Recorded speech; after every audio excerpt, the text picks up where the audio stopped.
thing like memes and videos. I mean, and I think there is an appreciation for the fact that it's not a reboot, it's a continuation, and that it's the same characters older and living in this modern era. Times have changed a lot since the last time King of the Hill was on, and the idea of these characters being older now but also dealing with what we deal with today is hilarious. So, and I think that's what people are enjoying. It feels like one of those things, and I don't know how much it costs to do the reboot, but as long as it's not like astronomically expensive, it feels like one of those things that this could easily kind of develop that new audience, but also rejuvenate the King of the Hill fans to the point where we get more than just this. Like, I wouldn't be surprised if we get a couple of seasons out of this. I mean, Mike Judge is just on a roll. Who would have thought with Mike Judge too? Because he'll like skip out for a second, but he's working on his next thing. And I don't think when Beavis and Butthead came out, I mean, it was to us. Like originally, you mean? Yes. Yeah. To us, it was obviously genius. Yes. I think to people who are even slightly older than us, maybe slightly more mature than us, genius was not the word that described it. If anything, Beavis and Butthead came out, and the older, what are these kids thinking generation, who thought it was pure idiocy. It was the Beavis and Butthead was looked at as the end of society. If this is entertainment, this generation is totally screwed. They're in bad shape. Meanwhile, we're all of a certain age going, this might be the most cutting edge genius thing I've ever seen. And we were right. We were clearly in the right on that one. When history looks back on Beavis and Butthead, they're not going to look back on it as idiocy. That was the wrong side of history. The right side of history was Beavis and Butthead was genius. And now he's still doing it. And that's right. And new episodes are coming out like next week or something? Of Beavis and Butthead? Yeah. I haven't seen any of the new Beavis and Buttheads, and I'll be honest. And the clips look hilarious. I have not. I haven't seen any of the new Beavis and Buttheads. But also, I haven't heard anything bad about the new Beavis and Buttheads. It's just they're in funny. Front of, the library, book return, and Beavis thinks that's where you're supposed to drop off semen, so he tries to hump it. So he thinks it's right because it's the book. Well, it's a depository. So of course he would think it's a sperm doctor, and how else would you deposit your sample, but actually to fornicate with the slot itself? Oh, there's a lot of room in there. I mean, it's so stupid. You remember the movie Beavis and Butthead Do America, where they're on the plane to Vegas, and the old lady is like, "I like the slots." And Beavis is just going, yeah, slots rule. You're like, this is great. I'm so glad they made this into a movie. That's why I love Mike Judge and the people that he surrounds himself with, because it's the same thing it's always been. Right, as it should be. Yeah. It's like, this is what it, we're not sitting here going oh, well, we can look at it from a different lens. Or sometimes with stuff from the past that is now looked at as genius, you think that you have to put this heightened level into it instead of just being back in the place and making it what it was, because that's what makes it what it is. And I think that's why people love King of the Hill. I mean, but the fact that he did Beavis and Butthead, he did King of the Hill, Office Space, what's it called? Silicon Valley is amazing. Idiocracy, which and I don't know if you've heard, some people, I just heard this over the weekend for the first time. Go ahead. They'll tell you, if you look around to the world that we're in today, it resembles the film Idiocracy. Oh. I don't know if that take has hit you yet. I don't know if you've heard that yet, but there are the very, very smart are the few that have brought that up. It is true, though. When you watch the movie, it's like, oh, yeah, we kind of do all that stuff. Of course. But yeah, I mean, it's really, and I'm glad that he's finally, over the course of all this time, there has been, I like when genius is realized just over the course of work. That there's no denying. Sure. You get to a point where it's like, how does a guy, and everything is so different. When he came off of Beavis and Butthead and did Office Space, there's no connective tissue between Beavis and Butthead and Office Space. I mean, the humor feels like it's completely different humor. When you hear the Beavis and Butthead guy is going to do a movie and Office Space comes out, it's like, well, I appreciate both those things, but this isn't what I was expecting from the Beavis and Butthead guy. And yet, here we are. Multiple timeless classics. When you can do multiple timeless classics and they're all timeless in different ways. Yeah. There's not that many people like that. No, he's the man. That you can dislike Beavis and Butthead. What? But like King of the Hill. Oh, okay. You know what I mean? You can dislike King. I'm not going to want to have the conversation with you. Like I don't like Beavis and Butthead, but we can talk about King of the Hill. I'm like, okay. If we're not celebrating his entire catalog, Mike Judge line. If we're not celebrating his entire catalog, I don't know what we're celebrating. No. Well, he didn't hit misses. every time. I don't generally like people like that.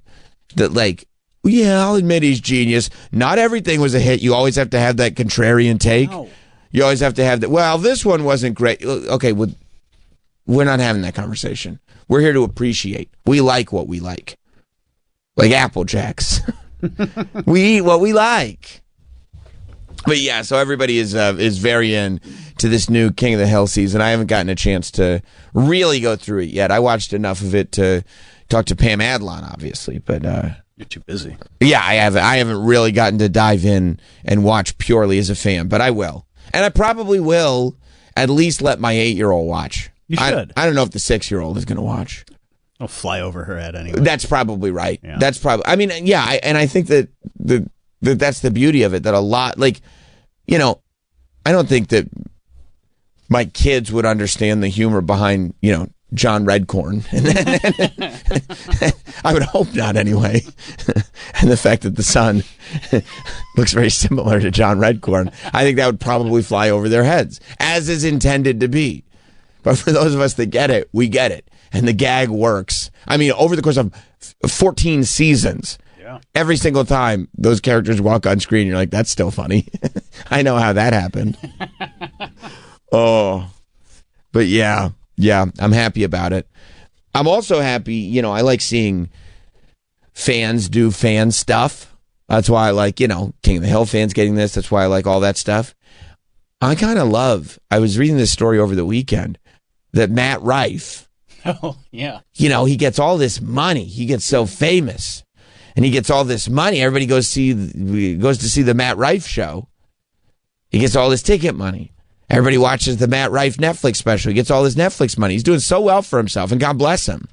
But I always wonder, okay, well, what are they going to do with all the cash now? If you were stinking rich all of a sudden, what would you do with the money? And Matt Rife turns around, and he bought the Warren Occult museum. He bought the whole thing. He bought the house. He bought the house, which I am so happy about, because the Warrens, Ed and Lorraine, they were the ones. Matt Rife kind of looks like an Annabelle doll when he smiles in a certain way. Ed and Lorraine were, of course, like the couple that the whole Conjuring universe is based around. I mean, a little bit more succinctly in the first Conjuring movie, and then as you get to more and more, they kind of start taking more liberties with the Ed and Lorraine story. But still, it's Ed and Lorraine. Patrick Wilson is Ed, and what's her name? It's not Vera Farmiga, is it? Oh, is that who that actress is? It might be. She's Lorraine Warren. Lorraine Baines.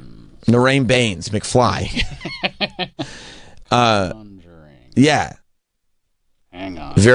Or is Vera Farmiga? Yeah. No, you got it right. Good. You got it right. I never know if it's Jean Grey or, you know what I mean? Those two actresses. Yeah. But they legit have that house with all those trinkets in it, all those haunted trinkets that Troy's very afraid of. You're not going anywhere. Are you going to, you'd stay away from Matt Rife now too? I don't know if I'm afraid of it. I just don't want any part of it. Right.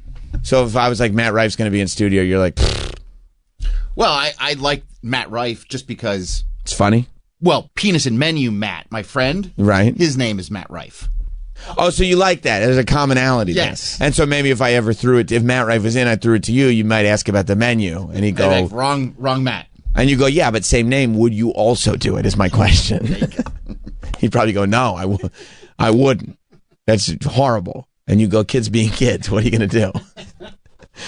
But yeah, so Ed and Lorraine, they had this house, and They had a whole room that they locked up, lock and key, theatrically, dedicated to all the items that they took from their houses that they visited when they were experts of the occult. You know, they would find items that were possessed, not just humans, but demons would get into items, whether it was, you know, the monkey with the symbols or the Annabelle doll, or they had little skulls and they would put crosses all over the room and everything. Or hot dog. Hot dog, that's my little Annabelle doll. Hot dog is my little haunted Annabelle doll. I keep him in a glass case, and then when I have some kind of media thing, I let him out of the case so he can come take pictures. But then I put him back in the glass case, and there's a sign that says, "Do not touch under any circumstances." Oh, it's just smart. Yeah. The hot dog conjuring universe. He really is. I mean, he's got and now Annie's part of the Annie's doing the spin-off movies. Oh my God. Yeah. But so they, you know, in their house they had this room and it was legit. And so especially after the Conjuring movies got so successful, Ed has passed away, but Lorraine Warren was still alive. And her and her son-in-law, I think, would organize a lot of this. She would do these gatherings where she would have people, and it was a very limited invitation. I think it was pretty expensive. I unfortunately never got to do it. What'd you have? I wanted to badly. Like, I was kind of like, I would watch the website to see if it would, like, tickets would go back up, because she'd only do it maybe twice a year. She'd do it on, like, Halloween, or she'd do it, like, I very much wanted to. I had a friend that I was, like, she and I were like, yeah, we got to do this. Like, this is going to be great. Oh. Yeah. Oh, yeah. It was a platonic lady friend. Oh, yeah. and I just never got to, because they would sell out and whatever. But now, I mean, maybe we're going to do this again. It's not like Matt Rife bought the house so he could sleep in it. What if he did? I mean, that'd be sick, but I'm assuming he's like, actually, I was looking for a place. I can't picture this as just being all my needs. a typical Zillow, you know, response. And then he asked, does it come fully furnished? And they're like, yeah, but there's an occult room. Is that, we're going to leave that as is too. That's fine. And he said, I said fully furnished. Leave the occult room as is. Yeah, you would assume that he'll do something. I mean, why else would you buy it? Unless he was really high like Pete Davidson and Colin Jost. So this could be a boat that doesn't work anymore situation? Yeah, but at least he doesn't have to, like, pay to dock it somewhere. Right. It's not like a floating occult museum. Right. No, they tried to get to the floating occult museum, but it sank, and then they got crushed trying to visit it. It was the Titanic. So they would have these, like, people over and tell stories, but then part of it would be they would walk them through this occult room, and, like, you couldn't touch anything, and Lorraine Warren had to be there with you to make sure that none of the demons followed you home and everything, and it, you know, they had a whole bit. But yeah, it just hasn't had the same charm, I think, since Lorraine Warren died as well. And they were, last time we checked, taking some of the exhibits on the road. Like, for this new Conjuring movie that's coming out, they were taking the Annabelle doll on the road, and of course then the doll killed the occult expert that was, you know, carrying the doll. The doll murdered. That's what happened? I think so. That's my understanding of the story. I didn't read the autopsy. Yeah. My understanding is that the guy, because the police were like, we don't have the autopsy, but it was not the doll. And I was like, they couldn't find the doll. Oh, of course. Yeah. Of course. Yeah, you'd run away. Ran away. The doll had little legs, like Chucky. I always loved it in Alf and in Chucky when they would go to the full body shot. I mean, there was nothing funnier to me when Alf, you would see, like, because Alf was always like a puppet that he would always be behind a countertop, so you'd only see waist up. But then every now and then, Alf would run away, and it'd be the greatest thing ever, because there's a little guy in an Alf suit. Of course. But yeah, Dan Rivera, paranormal investigator, he was handling the Annabelle doll. And look, he died suddenly at 54 years old. I'm going to put this on the doll for sure. And it raised awareness. This is probably the worst time ever for Matt Rife to buy into this, because now that there's hype around it again, it's probably like it would probably be a lot better if you waited till the next Ed and Lorraine movie came out. The next Conjuring movie came out. Is it coming out really soon? I think it's coming out soon. Yeah. Yeah. Wait till that movie is already out and on VHS. Oh. Wait till it's on Blockbuster shelves. Okay. And then buy the house. Because that way the hype has died down. But, you know, what do I know? Oh, like you think he bought too high? I think he bought high. I do think, I mean, he's got it, so it's all good. Right. But I do think he bought high. And the market is not great right now. As far as, I mean, the market's not great for anything. I tried to buy a head of lettuce. It was $18. Oh my God. Okay, you can't do it. How are you going to feed your kids? They're starving. Poor kids. They're starving. Yeah, September 5th is when the next Conjuring movie come out. The Conjuring Last Rites. But yeah, so like, you know, they were taking the exhibits on the road.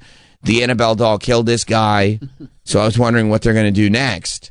And then the next story I read is that Matt Rife bought the house and the museum. He's now the guardian. I love that. He purchased the Warrens' house, which is in Connecticut. And that makes him the guardian of the Annabelle doll, which is such a flex. To be like, what'd you do when you got rich? And you go, I bought the Annabelle doll. Not the prop from the movie. The actual Annabelle doll. I mean, I have more respect for Matt Rife than I could possibly have thought I would have. It's amazing. It's the best thing a celebrity's ever done. And that includes Jimmy Carter. What did Jimmy Carter do? Well, he built all those habitats for humanity, So? but he didn't have the Annabelle doll. They were going to get built anyway. Right. Well, I don't know if they were.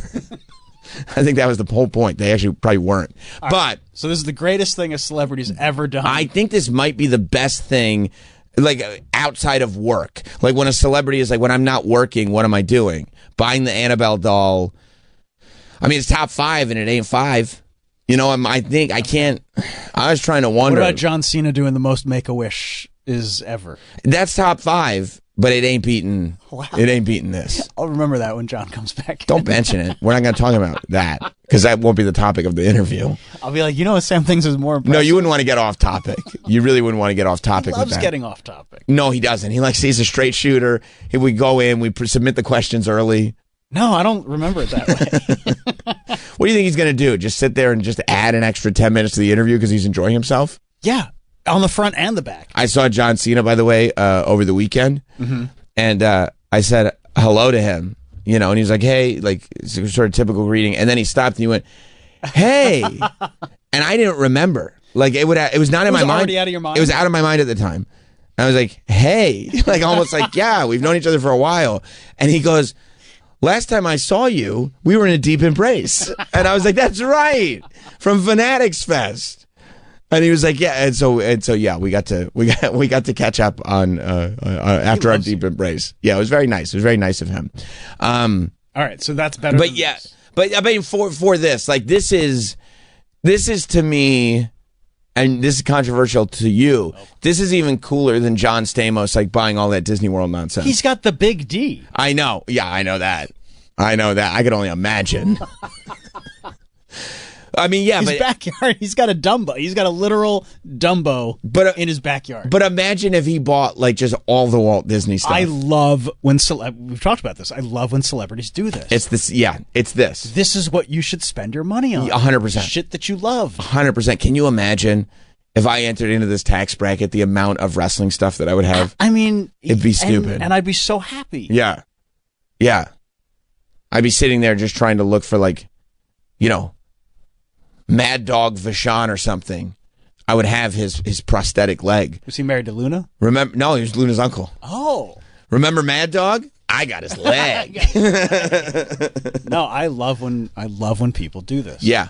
Yeah, it's the right thing to do. Good for Matt. Like, you know, I mean, speaking of Happy Gilmore, buying the jersey that he actually wore in the movie, you buy that. Yeah. You know, you buy things like that because you can. But he bought the whole house. Like, this is above and beyond. Yeah, he bought the whole house and he got the room. And I think that's why I'm excited about it, because it makes me think that like he is going to do something with it. He is going to open it up, and it might open that door again to go and like check it out, because I'm 100% going to go check it out if he opens the door. And I'm going to try to steal that Annabelle doll, put it right here. I'll put it right in Troy's seat. He'll be so freaked out. Well, he won't be. He'll be bothered by it. He won't be freaked out. He won't be scared. He didn't even like hot dog coming in. I'll go get that shit out of my chair right now. I'll go, no. Look at that. There he is. Matt Rife Is hanging that an out. older photo? I don't Or is that know. like- That's a good question. Like, did he just go and visit first Right. and then go, I want that? I want that. He's all about it. Good for him. I Yeah. had no idea. No, I had no idea either. I didn't know he was into it at all. But to go like, no, not only am I into it, I'm really into it. Here's how into it I am. But you can see they put this Annabelle doll in like a glass case. There's a cross on top of it. It almost looks like a mini barn. But it's lit on the inside. Like clearly there's a theatricality to it too. Yeah, that place looks lit. That's right. Well lit. Yeah. But yeah, I mean I'm very hopeful that Matt Rife does the right thing here and opens this up to the public because it's Connecticut. I'll drive up there, grab a slice in New Haven. Oh, a whole pot. I think it's pretty far up there in Connecticut. I think it's like starting to get more towards like real like New England, Connecticut. Let's see. Yeah. Let's go to Jonathan. You got to call the show this morning. It's 866-969-1969. Let's go to Jonathan in Connecticut. What's up, Jonathan? Hey, what's going on, guys? So that guy, if you're on his Instagram, there's another guy with him named Elton. He's from the town Elton? over. Elton, like in his Instagram photo, you see another guy. I see. The announcement. Is he the guy wearing the shirt that says "Rise Above Fear"? Is that him? I believe so. He has like Okay. long hair or black hair. So he's from Shelton, the town over. We used to be really good friends in high school. But he's a ghost hunter that got Matt Rife into this whole thing. And he didn't, because he does overnights at haunted houses. So a couple years back, he did an overnight at the Warren house, Like where he just- actually took Annabelle out of the glass. And you could have live streamed it and took Annabelle out of the glass and like did communications with her and stuff. There is a great. First of all, like that does really. If I'm a ghost hunter, and I'm taking it like as legit, I would ask like, if this is so dangerous that you need it to be in a glass case with a cross on top of it, why are you letting me have a sleepover with it for my live stream? Like, The funny thing is, he's an atheist. Like he kind of doesn't believe in all this stuff. I gotcha. Like that's his trick. And he still does it anyways. I mean, it's cool, right? It's cool because even if you're like a straight up atheist, you don't know. Nobody knows, Right. And so the idea of like just waiting for something. I mean, for an atheist, I guess it would be even easier because you're going in there theoretically, hopefully, without a ton of judgment, and you're able to just kind of enjoy anything that's creepy. Right. Yeah. And everyone talks about Annabelle. There's actually supposedly a more possessed doll that they own that they found in the woods of Sandy Hook. They found it from like an occult priest, just left it in the woods. Supposedly that doll is a lot scarier than the Annabelle doll. But it didn't get a movie, so it doesn't go. It didn't first get a one. movie, Yeah. right? It didn't get a movie, but Oh, that's great. Thank you, Jonathan. I wonder if that's the motivation. Like, there's some movie that I watched on like one of my streaming services, like Shudder or something like that. I don't know where I saw it, but like the whole movie is a live stream, and it's basically like this group live streaming in a house that's supposed to be haunted. Blair Witch? It's the Blair Witch Project. I've seen it. Yeah. Oh, it's good. It's good. No, but they're like, and it's, I kind of love that there's this genre now. Like, it looks like the movie probably costs like $18 to make because they literally do it as a live stream. Yeah, Like, wasn't it's there not- some like Zoom horror movie? That one was great. That came out during the pandemic. I forget what it was called, but the whole movie was done on Zoom. Yeah. And it was really, really good. It was like, the idea was it was this Zoom call and like like a ghost. Host. Yeah, it was Host. It was Host the Ghost is what it was called. Yeah, it's called Host. And it was just like 4 or 5 people on a Zoom call or whatever. And they slowly all started getting haunted, but you only ever see it through the Zoom window. Like, there's no breaking of the Zoom call. But like, you can see in the back, they figure out ways to move the Zoom window, and in the background, you see this, like, you'll see a ghost over here, you'll see somebody getting thrown against the wall by a force that you can't see, or whatever it is. And especially, it hit hard during the pandemic when we were all like so used to seeing Zoom windows. It was really good. But I think it still holds up. It's its own, if you're looking for the big theatrical experience, obviously this ain't it. But if you like sort of the non-conventional, I'm watching a movie on a laptop anyway, Host is really good. That's the Sandy Hook idol that. Welcome was just talking to about. Sandy Hook Idol. No, that's not it. Oh, the satanic idol looks both goofy and terrifying. I would say I see the goofiness of it, but It's got a little bit of Mr. Burns walking out of the forest. I love you. But it's really creepy. And apparently, when they put it up, it made Lorraine sick, and doctors couldn't figure out why she was so sick. She's old, right? So it could have been that. No, I don't know. I don't think it was age. It was, it's wide-eyed, slim figure. Yes, the idol itself was found in the woods of Sandy Hook in Connecticut, with the Warrens believing it was used in satanic rituals. The idol was found by a young hunter who encountered it, Hearst Helmsley, actually, who encountered an old man in black robes soon after seeing it. The hunter was put in contact with the Warrens, and the idol remained in the Warrens Occult Museum ever since. The idol also caused problems when it was added to the museum. The second that Ed put it in the museum, Lorraine fell ill, and doctors couldn't explain what was happening to her. Ed thought it was a curse placed on his family by a satanic cult high priest who once owned the idol. It was also said that most people didn't hear about Satanism in Connecticut, but it is more prevalent than many think. Like, there's a whole satanic, like, sect of Connecticut. He I've probably never thought heard every that. time they got sick, it was evil. I was just thinking that, like, the doctors must have been so frustrated, going like, I don't know, could be a stomach bug, could be allergies. He's like, I think it may be a satanic cult. Ed, I know I don't think this one's a curse. Can we please just give her the allergy shots? No, we're going to skip the shots on this one. I'm quite sure it's a curse. It's out of stuff he knows for days. Yeah, we're going to go home with this. If you could, can we give you some Afrin? No. We got holy water at home. No. We're going to burn the ghost out of her. She got another ghost. All right, Ed. He did. He probably thought. I mean, everything. She's coughing. Are you possessed? When did we put that idol up? Yeah, no, I'm not possessed. I just, I didn't sleep well last night. My throat's a little dry. Pretty sure it's possession. Let's call the priest. The priest is like, oh my God, with these people. By the way, the house is about 45 minutes east of Stamford. Sick. So I can go do like a raw recap. No, I was just giving you a point of reference. Well, yeah, no. I mean, I'm in Stamford all the time. No, I know. So maybe I'll go do Fanatics Live. And then hit up the Warrens' house after. Knock on the door. I don't really like all this occult stuff, but is Matt Rife here? I love comedy. It's just stopping by for the crowd work. So yeah, they did the Host movie, but then they also did a movie where it was like all filmed on like GoPros attached to people's heads. And the idea is it's a live stream of people sleeping in this haunted house. But they get they get fucked up by these like demons in the haunted house. It's not even like Deadstream? Yeah, it's Deadstream. And it's not even like, oh, what's scary about it is what you don't see. It's like, no, we got full on monsters, and like it gets nuts. 92% on Rotten Tomatoes. It's a lot of fun. It's a lot of fun. I mean, and that's 60 reviews. So that's enough. Yeah. That's not like 5 people. Right. 60 reviews. It's like, over 50 of the 60. Yeah. We're like, yeah, this is pretty badass.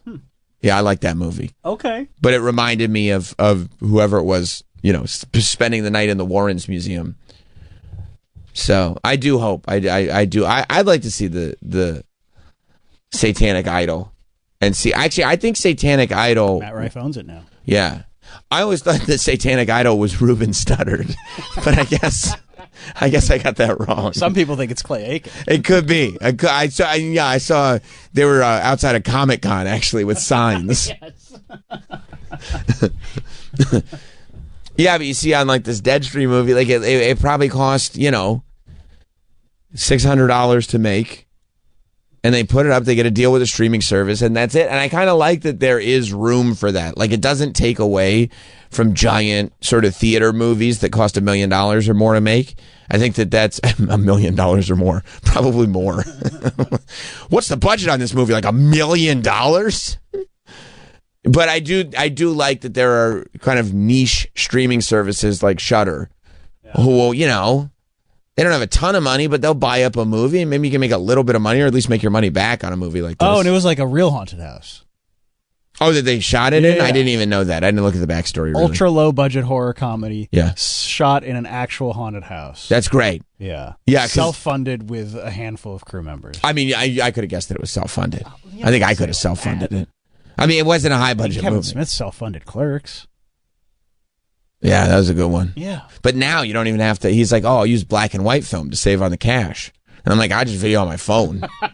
We got full, dynamic 4K. They shot 28 years later on phones. They shot, what was it, Tangerine? Yeah. Sean Baker before the Florida Project did Tangerine, and that's also how Sean Baker. Big deal. Yeah, it was a huge deal. That's also how Sean Baker, that last scene in Florida Project where she's running into Disney World, he just shot that on a phone. Yeah. Because he didn't have any permits to shoot in Disney You're World. not allowed to. You can't get it. No. Yeah. Yeah. Unless you're Full House, right. you can't get it. Yeah, you got to be an ABC sitcom of the 90s when we're trying to drive up traffic to Disney World. You got to be Patrick Duffy. Yeah. Yeah. It was Bringing like all the kids. we can't do every TGIF show on the same night in Disney World, but over the course of 3 seasons, we'd like every show to visit Disney World, please. And they did. Can you imagine being Disney World and watching Florida Project going, this is actually really good? What the fuck? Hey! How did they, that's the castle. That's not right. Good for Sean.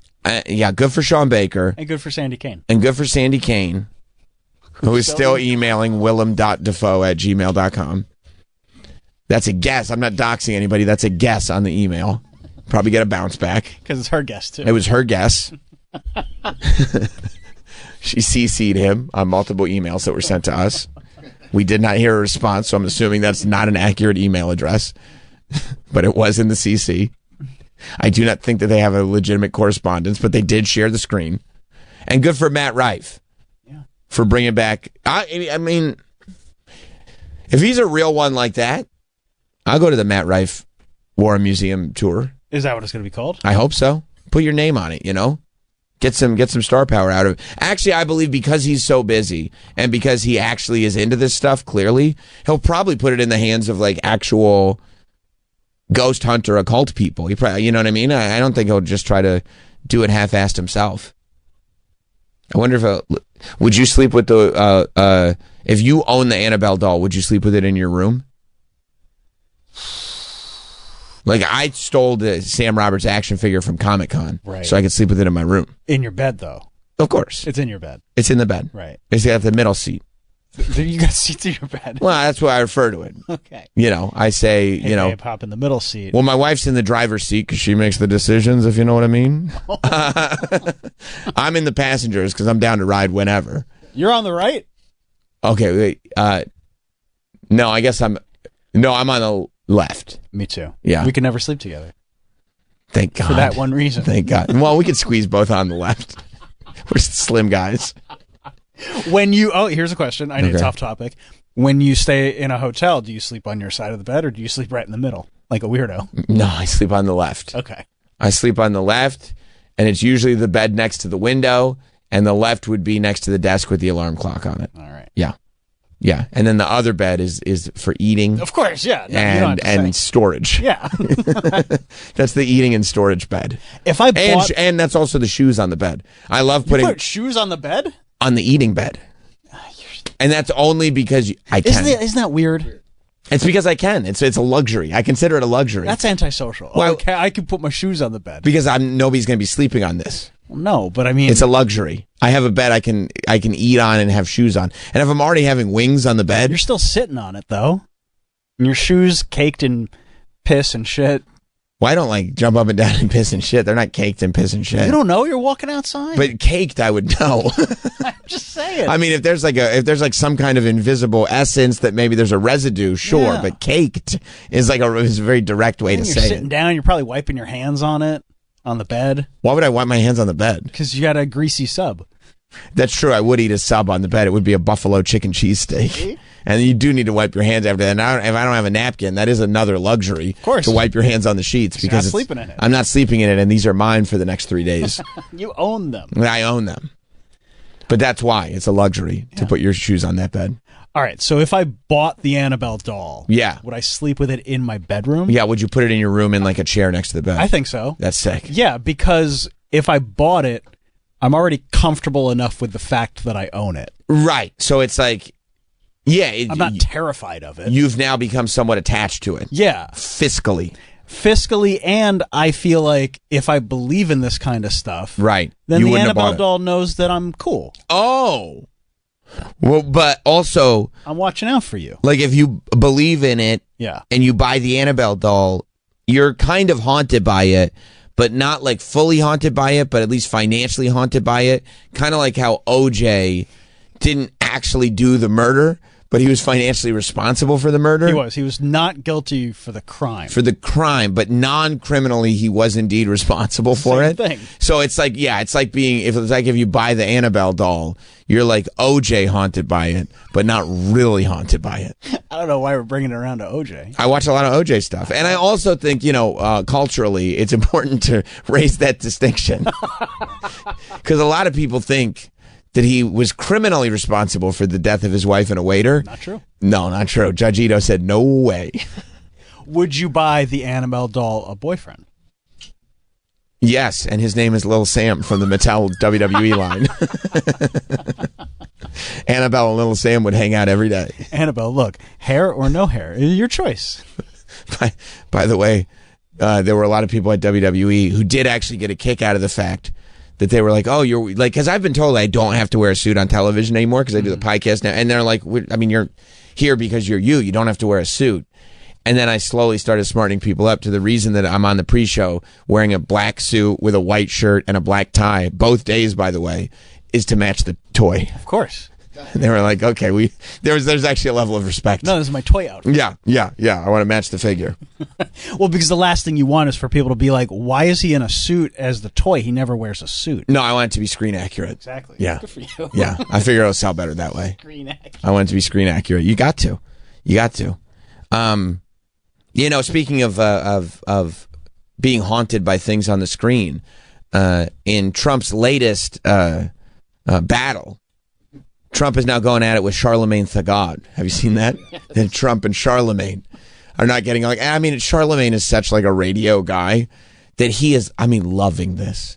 He posted it all over his Instagram. Like, radio people know the minute somebody bigger than you, I mean, who are you talking to? The minute somebody who has a larger platform than you starts a battle with you, you're in paradise. You're in heaven. You know? The minute Kevin Pollak was like, I don't like Sam, I'm like, this is the best thing that's ever happened to me. This is so fun. You know, because you can't lose at that point. It's the best. And so Charlemagne went on Laura Trump's show. I didn't even know she had a show, but she got her. So everybody's got a program. The Laura Trump Hour on Fox News, a program, you know. And she is the daughter-in-law to Trump, right? Is she married to Eric? Eric? I think it's Eric's wife. Eric's wife. I think that's right. He's a good-looking guy. You can tell when you're handsome when you don't need to shut your mouth ever. Yes, Eric's wife. Eric's wife, right. And she's apparently got a program on Fox on the weekends. Earned. And so, yeah, I think so too.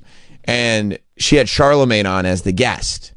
And, you know, Charlemagne's been critical of Trump, but also, you know, Charlemagne's pulling a Stephen A., where he's kind of dipping his toes, you know, into seeing, you know, which side he's going to land on as he's getting a little bit older, figuring out maybe, you know, hey, we're going to cross over to maybe talking more about politics. Like, let's not lean too far one way or the other, which I think, you know, is kind of smart based on where everything's going. But he was on there, and she was asking about Trump, and he was saying that economically, Trump is not fulfilling promises, right? That, like, he was saying that groceries are expensive, and basically that things are going well for the very rich.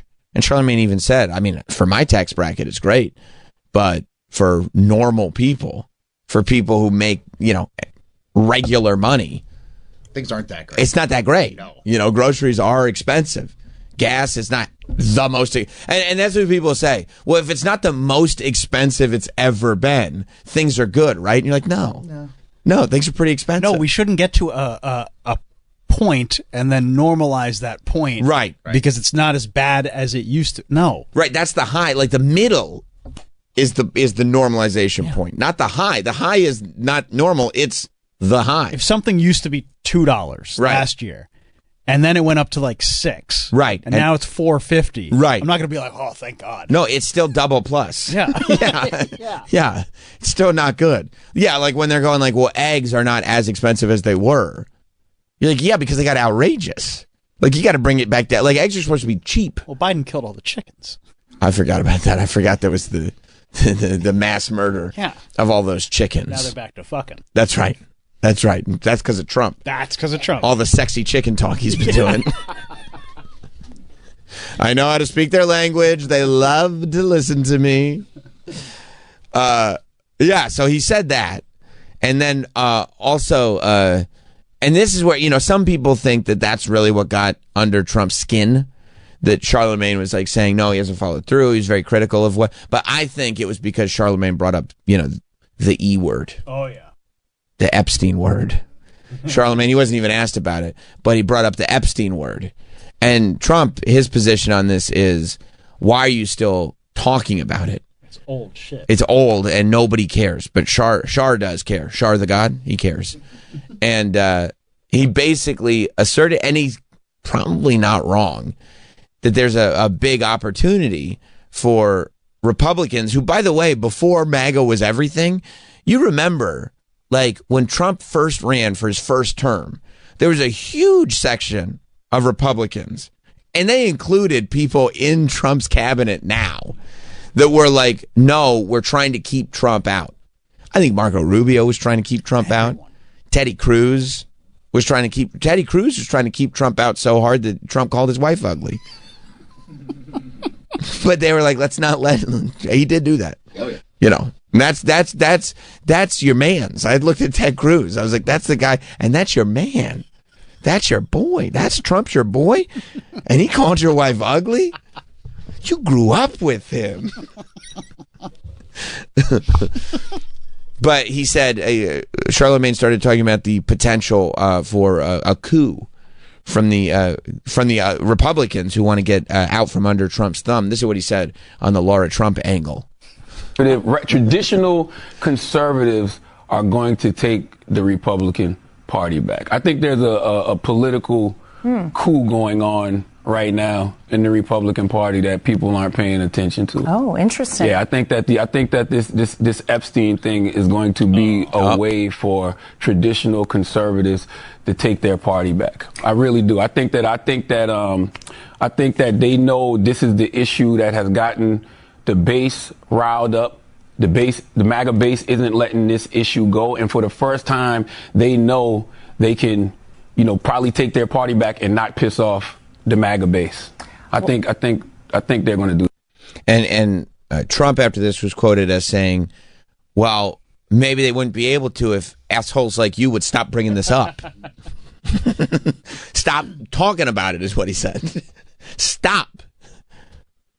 But yeah, so Charlemagne comes out and says this, and then Donald J hits him with the truth. And when you're the topic of the Daily Truth, Trump likes to hit somebody on his truth like every day. There's another person to attack, and he likes to go long. I guess on truth, they're a little bit more liberal with the characters. You know what I mean? That's right. You're allowed a little bit more characters.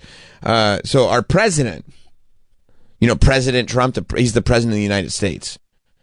Based on radio DJ Charlemagne the God's appearance on a Sunday Fox News television show, the president of the United States decided to truth out all these words about it. The very wonderful and talented Laura Trump, whose show is a big rating success. And I like that like the president is paying attention to what the ratings are on news channels. That's definitely something the president should be concerned with. Put racist sleazebag Charlemagne the God, parentheses, why is he allowed to use the word God when describing himself? Can anyone imagine the uproar there would be if I used that nickname? I didn't know he was considering it. Donald the God, Donald Trump. I would love to do that. I think he would. I just don't know where it would fit in. Godnold? Like, I don't.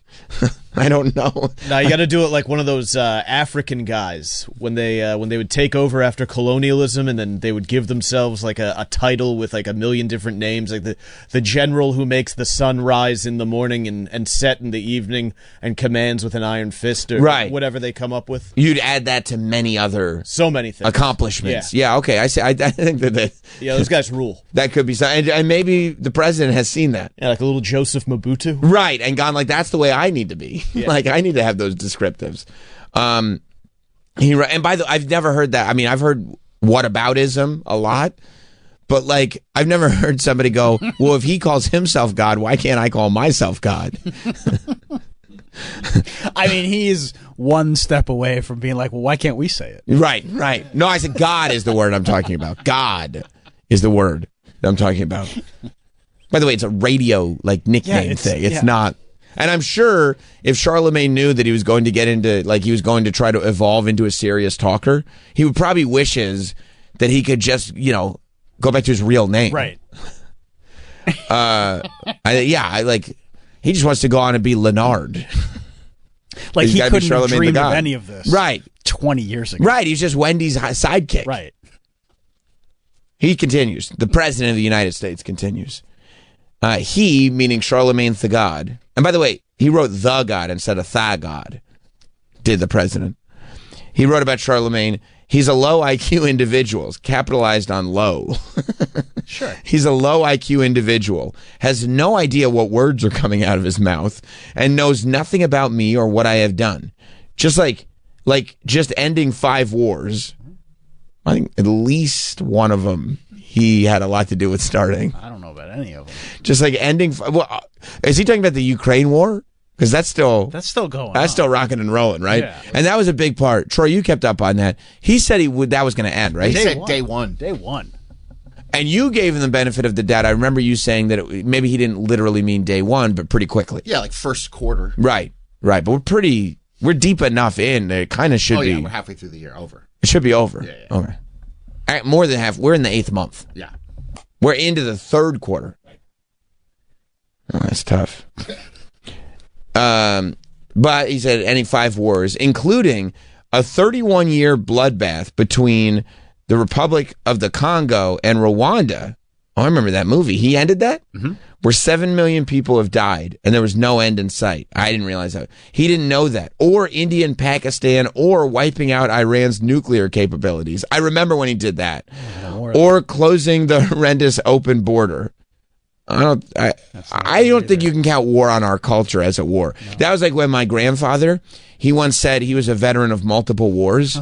And for real, for a shoot, straight face, we asked him, "You're a veteran of multiple wars?" He was like, "Yes." We're like, "What wars?" One of the wars he listed was the Cold War. Cold War. My grandfather, with a serious face, without any Alzheimer's, cited himself as a veteran of the Cold War. I lived through it. I mean, am I a veteran of the Cold War? I was here for the the last I part. remember before that wall got torn down. Yeah, I was there. I mean, look, my You're a grandfather. veteran of the culture war. I am a veteran of the culture war. That's true. And the war on our children. That's true. And the war on Christmas. I was there. I remember when Bill O'Reilly led the charge on that. General Bill O'Reilly. General O'Reilly led the charge on the war on Christmas because he would always update me what the Starbucks cup was this year. That's right. Remember when O'Reilly came on and said, "Bad news, guys. Starbucks cup. They're red, but no sign of Santa or Jesus." And we go, "That's fucking crazy." Been through a lot of wars. That's true. But Trump's ending. Monday Night Wars. The Monday Night War. I was a veteran of the Monday Night Wars for sure. For sure. And that was like no end in sight. And for a while, it looked like the enemy was going to win. Yeah. I mean, we had our backs up against the wall. But then what happened? I'm asking you seriously. I don't know. That's a good point. It was a McMahon whose name was on the contract. Interesting. Different McMahon. Okay. If you say so. No spoilers. Closing the horrendous open border, or creating the greatest economy where prices and inflation have come way down, and where stupid and corrupt Joe Biden, I don't know if you, stupid. All caps. Stupid and corrupt Joe Biden set the record for doing the Caps' worst job as president Caps ever. But this dope Charlemagne would vote for Sleepy Joe or Kamala. Remember 1 year ago, our country was dead. Now it's the hottest country anywhere in the world. MAGA! Exclamation, exclamation, exclamation. All right. We got the hottest country in the world right now, dude. Did you know that? I don't know who. I mean, it's hot temperature-wise. Oh, No. maybe that's what he meant. Maybe. But I think like probably the sedans a little hotter. You know, Probably. they're like the desert. We have deserts here too that are very hot. Record heat in Florida this summer. Record for Florida or for the world? Florida. Right. Because I mean, It's like 115 every day. yeah, Brutal. but it gets pretty warm in like Riyadh and stuff like that too. Yeah. So I don't know if this is the. I'd have to really do my research, but I don't know if this is temperature-wise the hottest country in the world. I think he meant like trendiest, like the hippest, like the hottest. You know, like when Kiss would get introduced as the hottest band in the world. land. Like, yeah. Huh? In the land? In the land. Hottest band in the land, yeah. I mean, Yeah. hot girls are back in jean ads. That's good.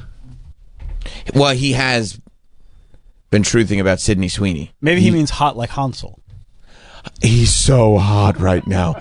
Let me tell you something about Hansel coming in with his own music to the gas fight funeral.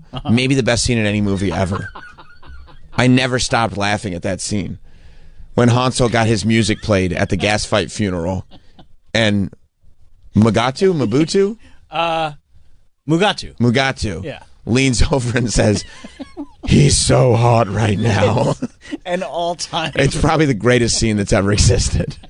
Like he can't control himself. Right. He's so enthralled with how hot he is. Enthralled, and also has an awareness of the industry that he knows who's hot right now, and it's Hansel. He's so hot right now. Hansel.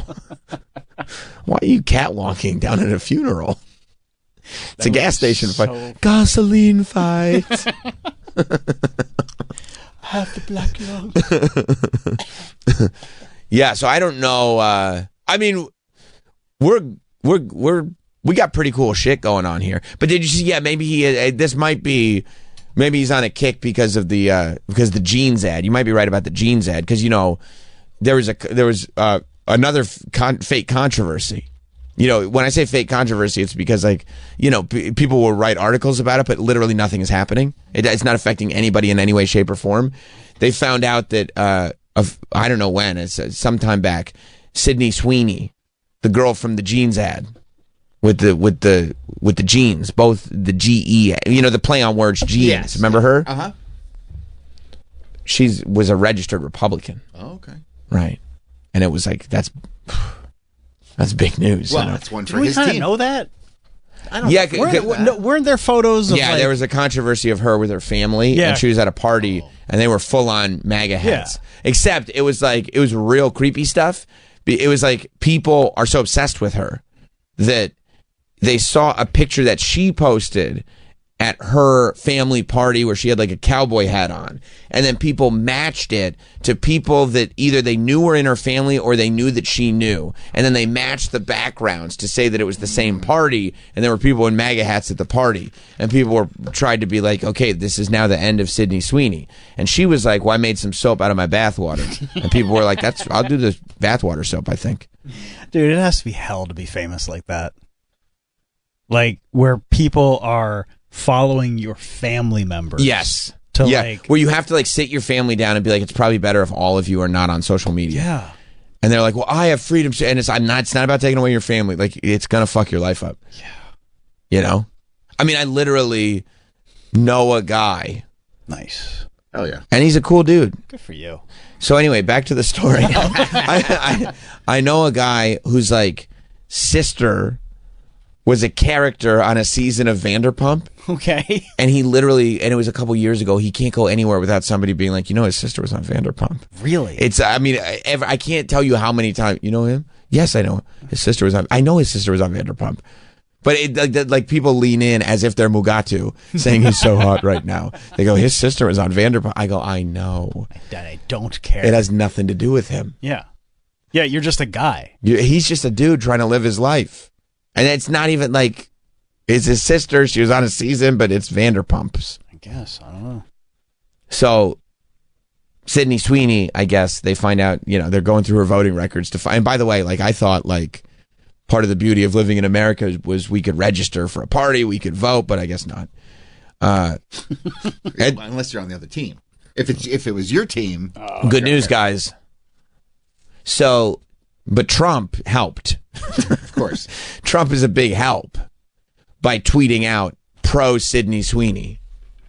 I'm sorry, he didn't tweet out. He truth. This was his morning truth. One day he was attacking Charlemagne the God because let's hear his take on celebrities. That's what I want to know. He's the president after all. I'm not really worried about why my spinach is so expensive. I'm more worried about what his take on celebrities is. And he writes, Sydney Sweeney, a registered Republican, has the hottest ad out there. I don't know what that means. It's for American Eagle, and the jeans are, quote, flying off the shelves. Okay. If you say, go get him, Sydney. This is all from Trump's Truth. He wrote, go get him, Sydney. She doesn't need that from you. Do you know what you're doing, dude? Nobody needs that right now. On the other side of the ledger, Jaguar did a stupid and seriously woke advertisement. Woke I can take. Seriously woke, not good. That is a total disaster. The CEO just resigned in disgrace. By the way, are we going to mention at all that when Elon was attached to the hip to Trump, that Tesla took a dump? No. Like maybe just being overly political and getting involved in cult of personality whatsoever is going to isolate half of your audience, like everybody's always said about politics. What was the Jaguar ad? I have no idea. there was a black girl in it. And I don't remember. I remember people making a big deal about it, but it was stupid. Even if it's not even on your radar, like Cuomo's not covering it. No. Oh, So then, How do I? Yeah. it's How not can on it- Illuminati bot. You know what? I didn't see it on Illuminati. By I feel like you're shifting a little more. You're realizing, the internet it was feeding me a bunch of shit that I didn't need. Well, I still like Illuminati bot. They post good stuff. Sure. But it feels like you're not looking at it quite as much and more going to Cuomo for more of your news. Just to give it to you straight. Well, it's all I can take. An hour a day. That's it. That's it. No, and you're right. So, but again, this is not a thing. You know what I mean? It's just like the Sydney ad, the Jaguar ad. Like, none of these things are actual things. But the president says it is. Oh, it came out last year. It didn't really? Yeah. The ad featured androgynous models in brightly colored over-the-top outfits, including one man wearing a dress. No. Yeah, that's what did it. Along with other slogans, like "Copy nothing," "Create exuberant," "Live vivid," "Delete ordinary," and "Break molds." The ad did not feature a car throughout the entire 30-second run. That's a little weird. Okay, yeah, It's a bad ad. Yeah, it's not a good ad. Deny nothing is a better Deny slogan. nothing. Deny nothing is good. That's a good slogan. Yeah, it's a bad ad. And by the way, the Sydney Sweeney ad is a good advertisement for pants. Yeah, Yeah, it's great. Is that what it's for? Look, what was the best Pepsi ad of all time? Cindy Crawford drinking a Pepsi, right? I was gonna say kid getting sucked into the I- bottle. Kid getting That's- sucked in a that's what bottle I- is Yeah. pretty high up there. Sorry. Kid getting sucked in a bottle is pretty high. Daddy did it again. Yeah, like, Kid getting sucked in a bottle is huge. I don't mean to break rank. No, you're right. You're right. But high up there, 1 and 2. Cindy Crawford. Cindy Crawford drinking a Pepsi. Of course. Sydney Sweeney putting on blue jeans is the new Sydney Crawford drinking a Pepsi. It works. Yeah. It works. That's why Marky Mark worked. Troy, you want Calvin Klein underpants? Yeah. Why? Because of Marky Mark. Bad Bunny. Come on. you saw that ad? That's why I'm wearing Calvins. You're wearing them right now. Yeah. I believe you. You saw the ad? You want me to drop trow? Nope. Okay. You know why? You know why I don't want you to drop trow? Huh. I don't think it'll look like Bad Bunny. It could. I don't think it'll It look. doesn't. Trust me. I don't think you look in the mirror. I don't think you see Benito in the mirror. No. No. I didn't Or think Marky so. Mark. Unfortunately, only 2 nipples, Not right? even Marky Mark now. No. He still looks great. He looks great. He looks great. So he said, "Who wants to buy a Jaguar?" After looking at that disgraceful ad. I mean, I also think ads are important. But if you're like, I was about to buy a Jaguar, but then there was a woke ad, now I'm not buying I don't think that's how people are making their decisions on Jaguars. I didn't even know Jaguar needed to put out ads. You know No. what I mean? Like the type of person that's buying a Jaguar or a Lamborghini. Right. Like, you don't need... These are expensive cars. Yeah.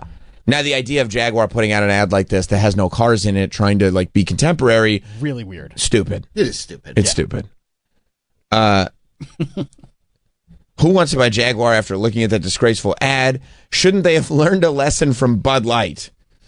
I think they did. I think I saw. You know what Jaguar has done recently? They fired the CEO and they got Shane Gillis to endorse Jaguar. That's funny. and they're back and they're good. They're the hottest car there is. Bud Light. I'm sorry. Shouldn't they have learned a lesson from Bud Light, which went woke and essentially destroyed in a short campaign the company? I mean, I don't know if Bud Light was ever destroyed. Well, it took a big hit. It was not a good promotional cycle, and they didn't love Kid Rock shooting bullets at their beer. No, but even Kid Rock a week later was... That's why they're not destroyed. Kid Rock was back to Bud Light, they sent him a gift bag. and he drank it. I think they sent him like crates of Bud Light. And he's like, okay, fine, we're back. Yeah, is this because he was like, I don't love woke Bud Light, but not as much as I do love free Bud Light. That's right. They're so principled. Yeah, that's right. That's right. The market cap destruction has been unprecedented with billions of dollars so foolishly lost. Or just look at woke singer Taylor Swift. That's right, another one who's just...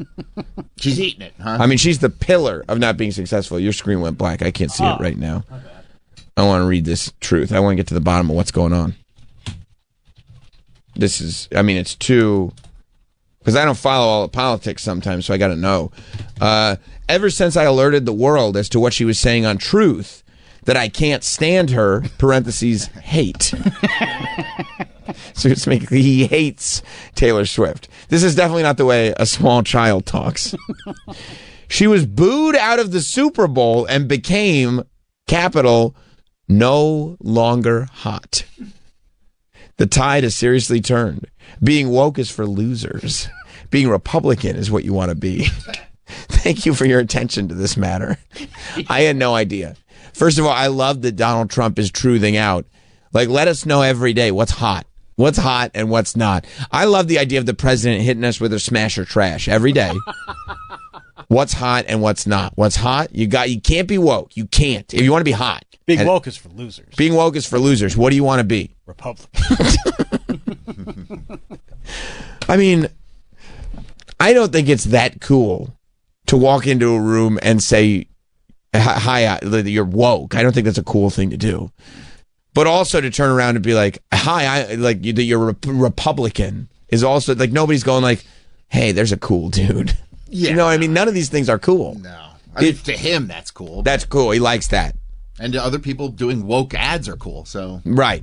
But to most people, I'd say, yeah, the average person. like anybody's like, I'd like to present my label. You're not cool. No. Like, can you just be a human being that I could just talk to about like regular stuff? Like, No, this is my whole identity. yeah, I need no, you to know that. I want to present myself. Before I tell you my name, I want to tell you what I am. Yeah. Not who I am. I'd like to tell you what I am.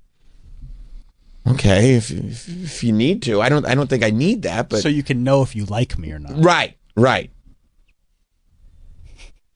Yeah, so All right. All right. Well, we like the ad, though. Is that Which ad? which ad? Sydney Sweeney. We like the Sydney Sweeney ad. We don't like Jaguar. We don't like Jaguar. We don't like Charlemagne. I kind of like Charlemagne. I kind of do too. Yeah, so that's a tough one for me. Do we like Bud Light? Do we like Bud Light? Well, I'm not a big beer drinker, but I do like Kid Rock. Okay. I like Shane Gillis. I like Shane Gillis too, And I like Post Malone. We should have a hot or not Smash or pass? list. Yeah. Remember the old hotter? Wasn't that? Was it The website? hot or not? Hot or not, yeah. Right. And it used to be like girls, and you could rank them. Now it's just everything, and the president gets to decide who's hot and who's not. So That was such an innocent thing, by the way. Like, the internet was such a nice place. well, It's like, I'm going to put up my photo and see if people think I'm hot. yeah, but then people. Yeah, no, I don't think innocent. Now? I think naive. We were all in a state of naivete. But everybody was just like on there and being like, oh, I mean, because people 7. didn't love getting 4. Well, no, but there also weren't like comment sections. I mean, where Yeah, it's like, comments really get people. Right. Yeah. Because Facebook. Remember Mark Zuckerberg when he was starting Facebook, his first thing was a hot or not ripoff for Harvard, and they were like, this one looks like a pig, you know? We were just waiting for the opportunity.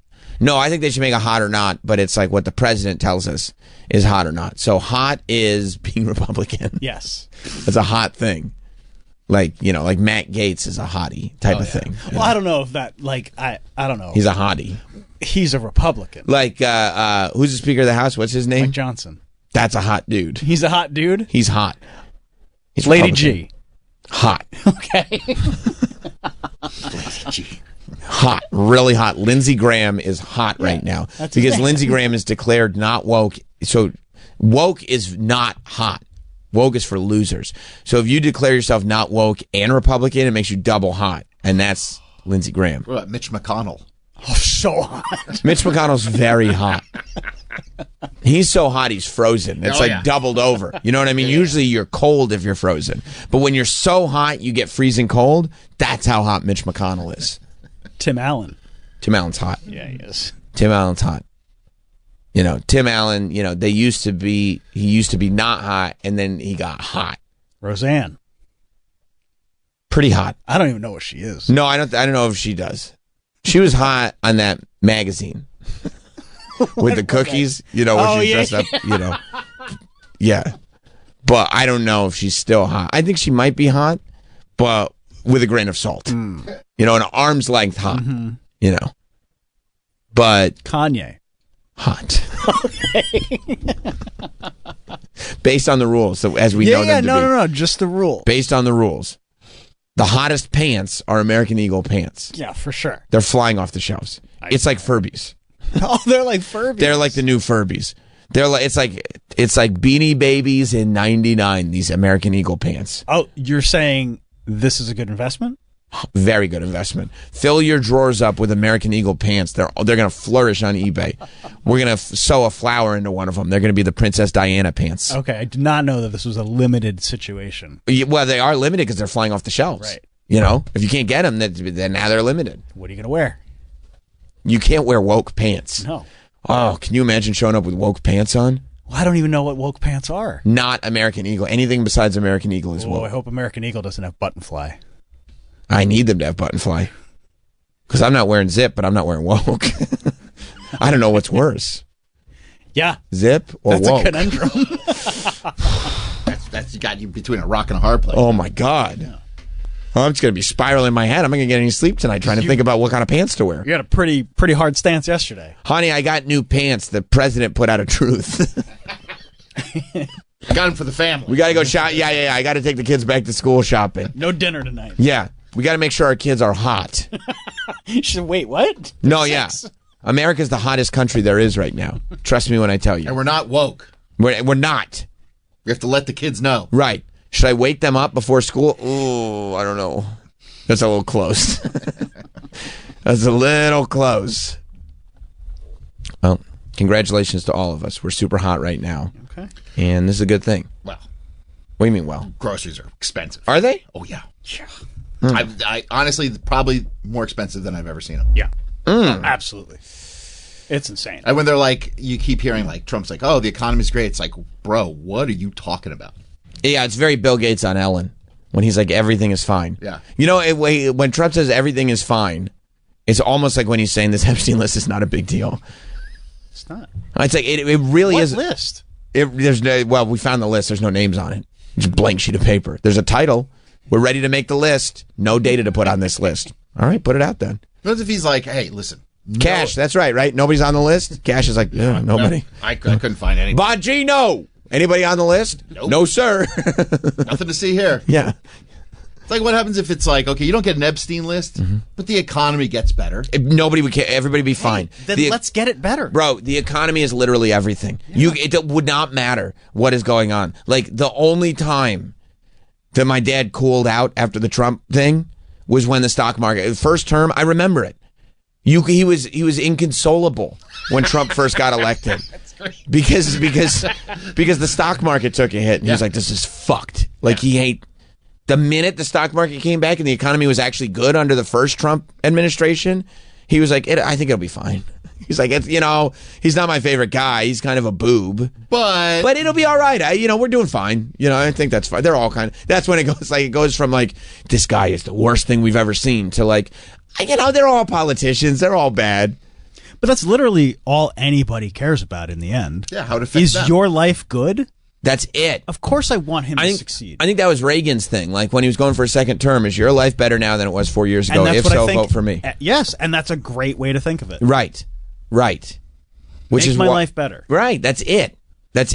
Make me not look at the bags of groceries and be like, what did I just buy? This is crazy. Yeah, it's not like, because you can find an article that will agree with you no matter what, if that's what you're looking for. That's the beauty of the media now.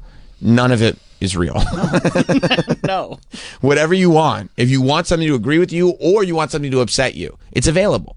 That's fine. You make your choice and you read what you want, and you can argue with your people who used to be your friends, but now because you argue with them about politics all the time, they're not. All the live long day. You can find whatever information you want to find. It's out there. So that's set. All that really matters is the day to day. And like the real stuff that you see. You go to the gas pump. You want to feel good. You don't fuck. Yeah. I mean, going to McDonald's and going like, that'll be $19. What the fuck? Crazy. What the fuck? We ran out of lettuce from Snack Wraps. That's not good. There should be a plethora of lettuce. We should have nothing but lettuce. I love lettuce. Lettuce is great. It adds such a cool crunch to a sandwich. Yeah. But yeah, I mean, going to the grocery store. If you can go to the grocery store and be pleasantly surprised when you get to checkout, everything's good. I don't think it happens again. No. You don't think it'll ever go back down? I don't think because so. People are making too much money. I don't know, man. Because so much of this, at the end of the day, it isn't political. It's like when these are large companies that are just increasing prices because they can. Yeah. It's like when the airplanes go like, you have to do a surcharge because gas is more expensive, and then gas is less expensive, and you're like, well, this is just what it costs now. Yeah, and then the surcharge stays. Yeah, right. Like, I'm not naive enough to be like, oh, this is all going to change depending on who's in the White House. I mean, you can get to a place where like the stock market improves. You can get to a place where it at least feels like we got more money in our pockets. Yeah, give me more money in my pocket. You know what? I don't know if that happens. Then send out some stimmies. Honestly, I'll it's the only. It saved George W. Yeah. But like, what, people were like, "You're a literal war criminal," and he's like, "Can I give you $250?" And they're like, "Yeah, you know what? Yes, we'll take that $250. Like, you give me $250, I'll vote for you. Yes, 100%. I would like $250. Oh yeah. Are you a war criminal? I'll answer that in a minute. First question: do you want $250? Yes. And I forget what the first question I asked was.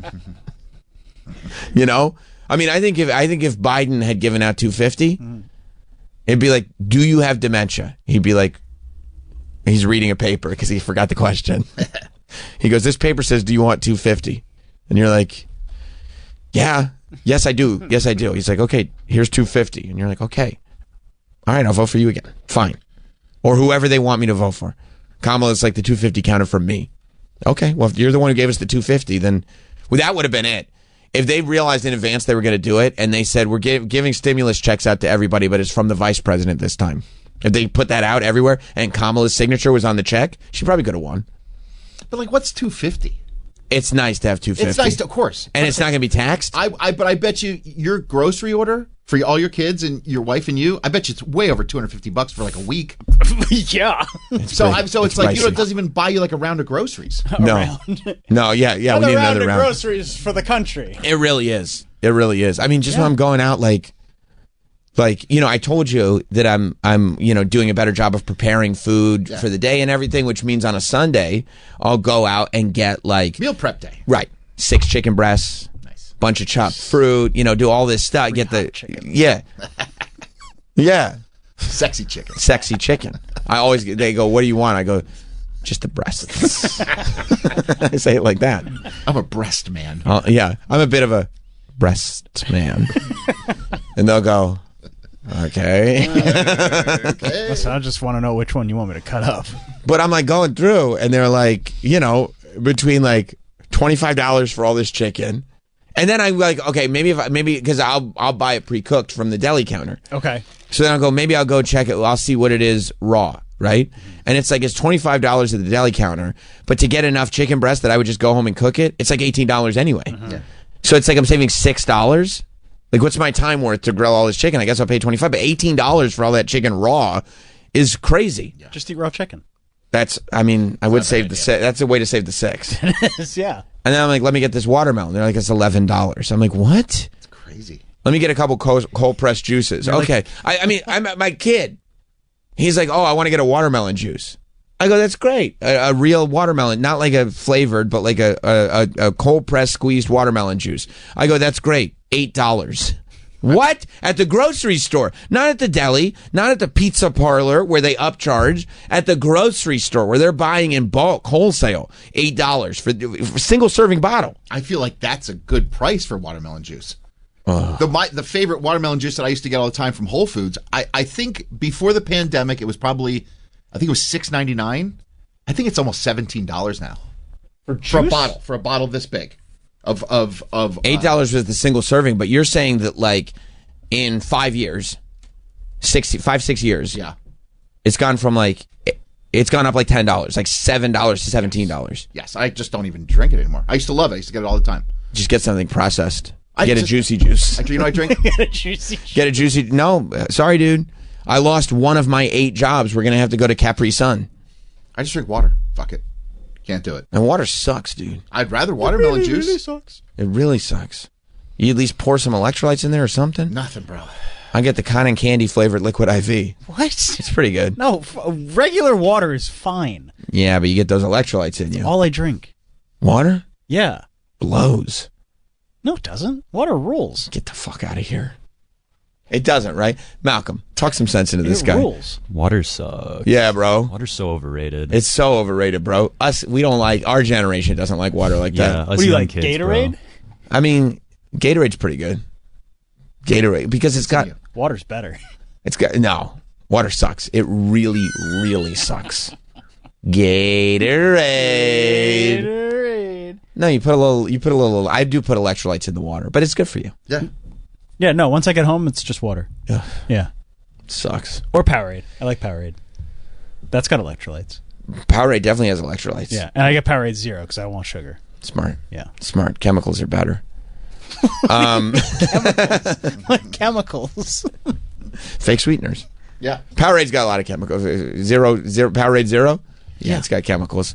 It's probably why your balls haven't dropped. I don't know if that has anything to do Do you with think it. it's the zero also, sugar I told you that in Powerade? confidence. Well, sorry. It's about time his balls dropped. I know. I'm 60 years old. I know. They're small. What, how old? It's because they're small. They're just jiggling up shriveled? there. Yeah, they look like ball bearings. But yeah, I mean, it's crazy when you go to the grocery store now. And you just go in for like, let me just grab something real quick. They're like $38. What? It's crazy. You used to go and it's like, remember when they said this? They went like, well, the reason that you're broke is because you go to restaurants too much. Just go to the grocery store. You could eat for nothing. Now it's like, I might as well go to a restaurant. Yeah.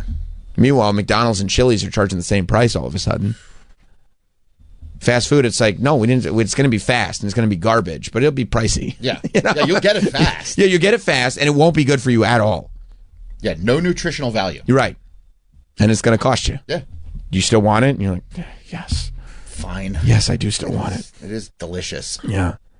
But, you know, things are good. We're hot. We're hot, baby. We're hot. Things are on the come up. It would if he would stop with all this. And by the way, Well, it's all diversions. but if you could get groceries cheap and you could get the stock market up, if you can get the economy up, people would stop asking about the Epstein list. Oh, yeah. But I feel like Trump is like, no Epstein list. Right. Groceries are more expensive than they have That's been. right. But you can keep your shoes on at TSA. They gave us that. At least they But gave guess us that. what? It's like, be happy with that. I don't, and I'm pissed Yeah. because I already had pre-check. You lost No, value. Me too, bro.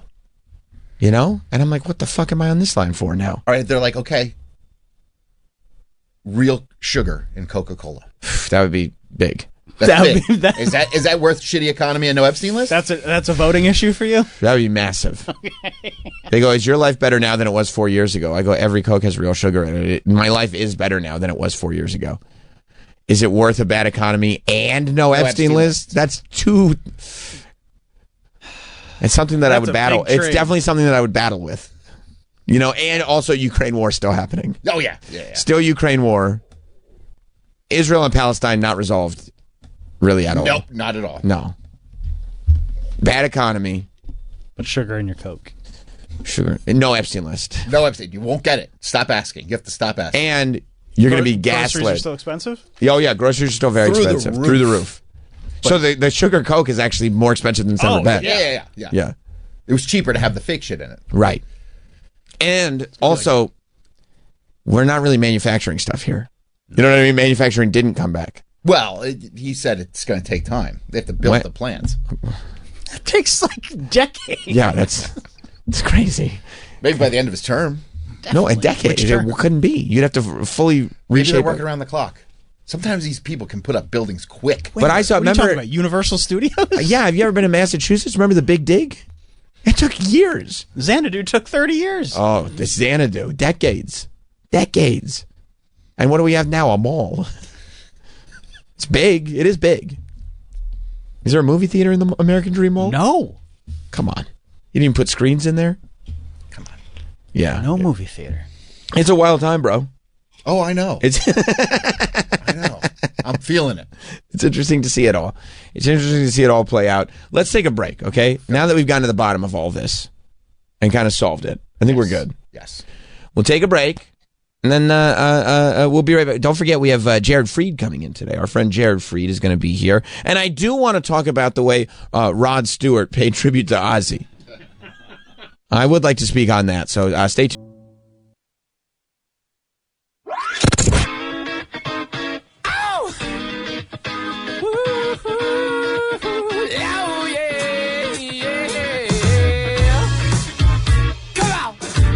We're back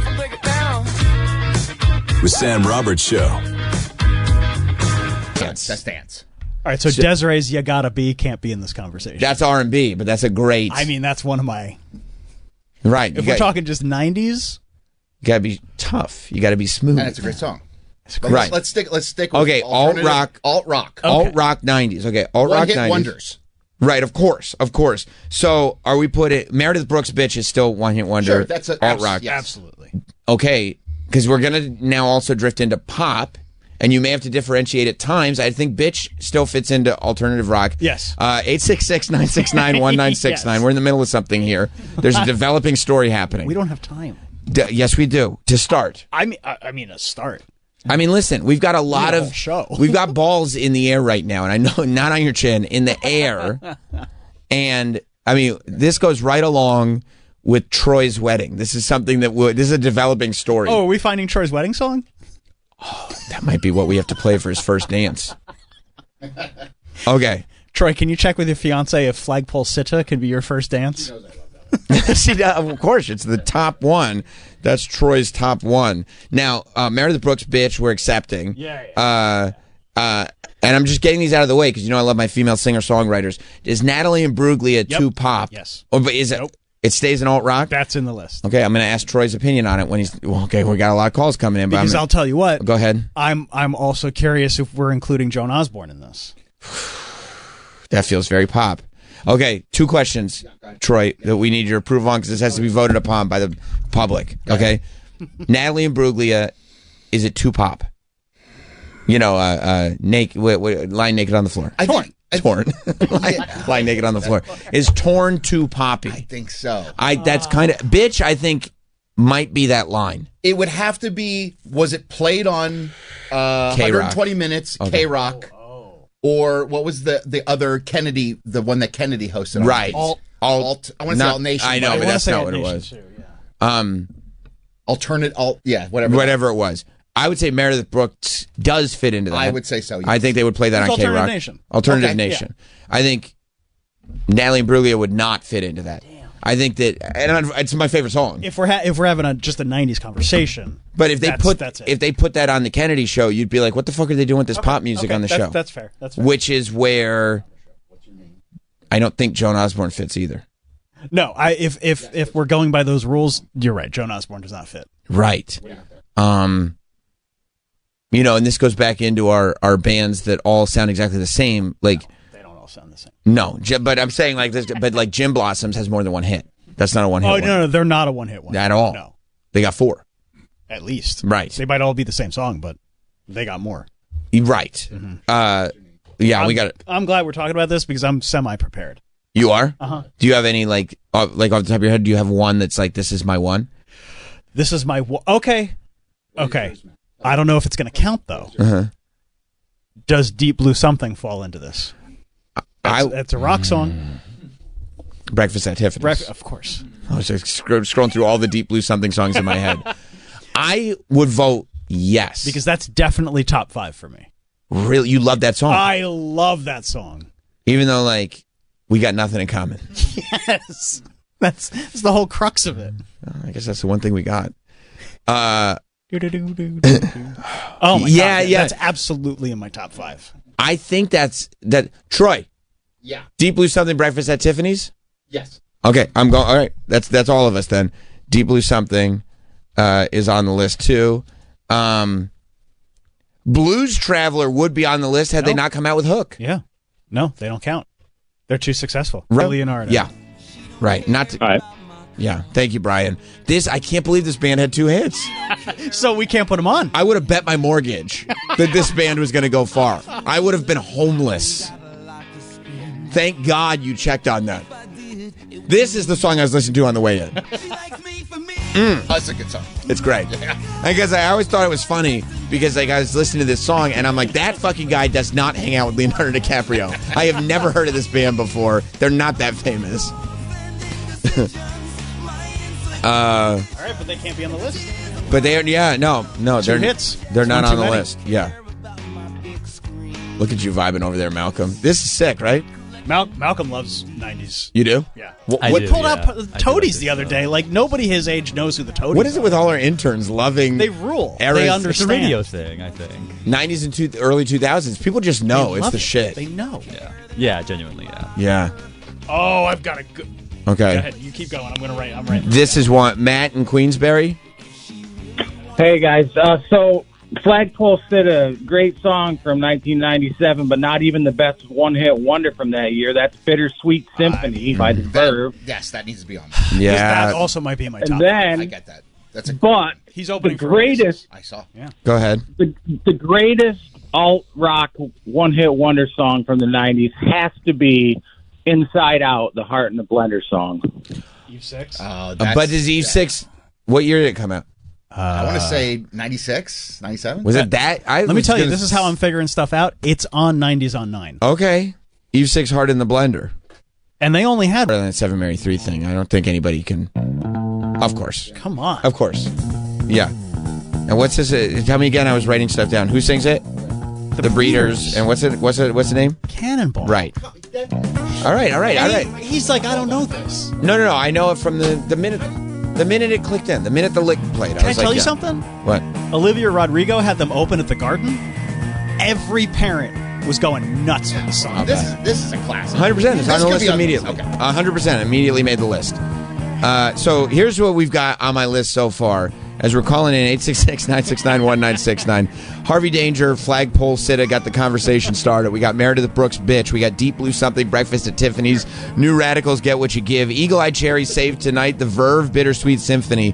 Dishwalla, Counting Blue Cars. Crash Test Dummies, Tracy Bonham, Mother, Not a Surf Popular. Space Hog, Meantime. Breeders, Cannonball. We're looking for the best alt rock one hit. What do you think we're going with this? The best alt rock one hit wonder of the 90s.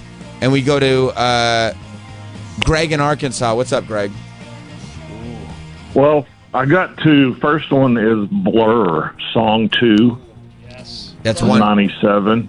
Did Blur ever have anything else? Of course, Girls and Boys. Yeah. Sorry, Blur's got 2 hits. And then the other one was the Silverchair had the song dedicated to Eric Nagel, Tomorrow, that talked about the Fat Boy. Fat boy! Yeah, look, okay, we got to pull up Silverchair, Mike, because we had this conversation, I feel like not that long ago. Is Silverchair really a one-hit wonder? I can't think of another hit that they had. It feels like... I loved that record, but Yeah. I can't think of another hit that they had. Friendly, this is a morning show. Yeah. This is a good song. So good. Remember how much Beavis and Butthead loved the Butthole Surfers just because of the name? Yeah. This band rolls. They roll. Who's this guy? The singer was Gilby. Oh no, Gimme Haynes. Is that his name? Isn't that great that like a one-hit wonder band, like you could get so obsessed with them back then that you'd know the singer, you know everything about them. Well, I think didn't he do? And I guess you could almost put this band on, but maybe not. Ministry. Didn't he do Jesus Built My Hot Rod? I don't know if I would put Ministry on this list. I don't think I would. Hit? Wasn't that Jesus Built My Hot Rod? Oh. People love I can't put Ministry on. I mean, those couple Ministry records were amazing. That's what I mean. Yeah. People love Ministry. Kevin in Colorado. What's up, Kevin? Hey, man, how about All I Want by Toad and the Wet Sprockets? Wasn't it Toad the Wet Sprocket? Not and. There's no and. I believe Toad the Wet Sprocket is a one-hit wonder. I mean, I can only think of the one song. What was the name? What's the name of the song? I think it's called All I Want. All I Want? Yeah, I thank was you, buddy. never really a big Toad the Wet Sprocket guy. But let's see if this sounds. They have another good song. I can't remember. Do they? Is it a hit? It was kind of there's a music video for it that I've seen. So. Found on the Floor by Local H.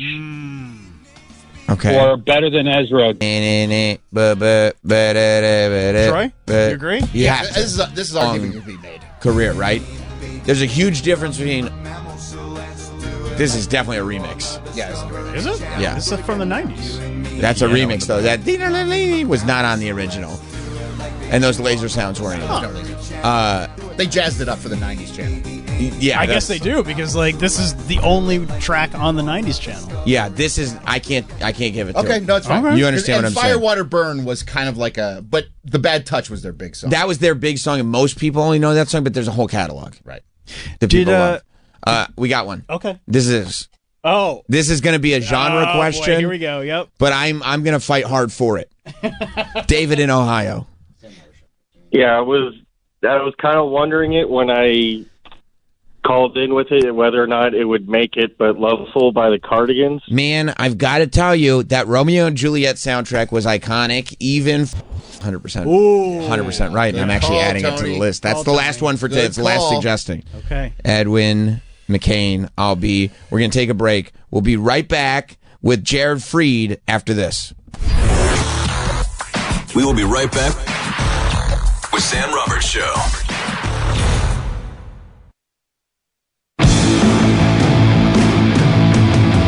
We're back with Sam Roberts Show. One tour. I do them all. You do everywhere. I do them all. Everywhere. All the cities. That's right. You should. Why not?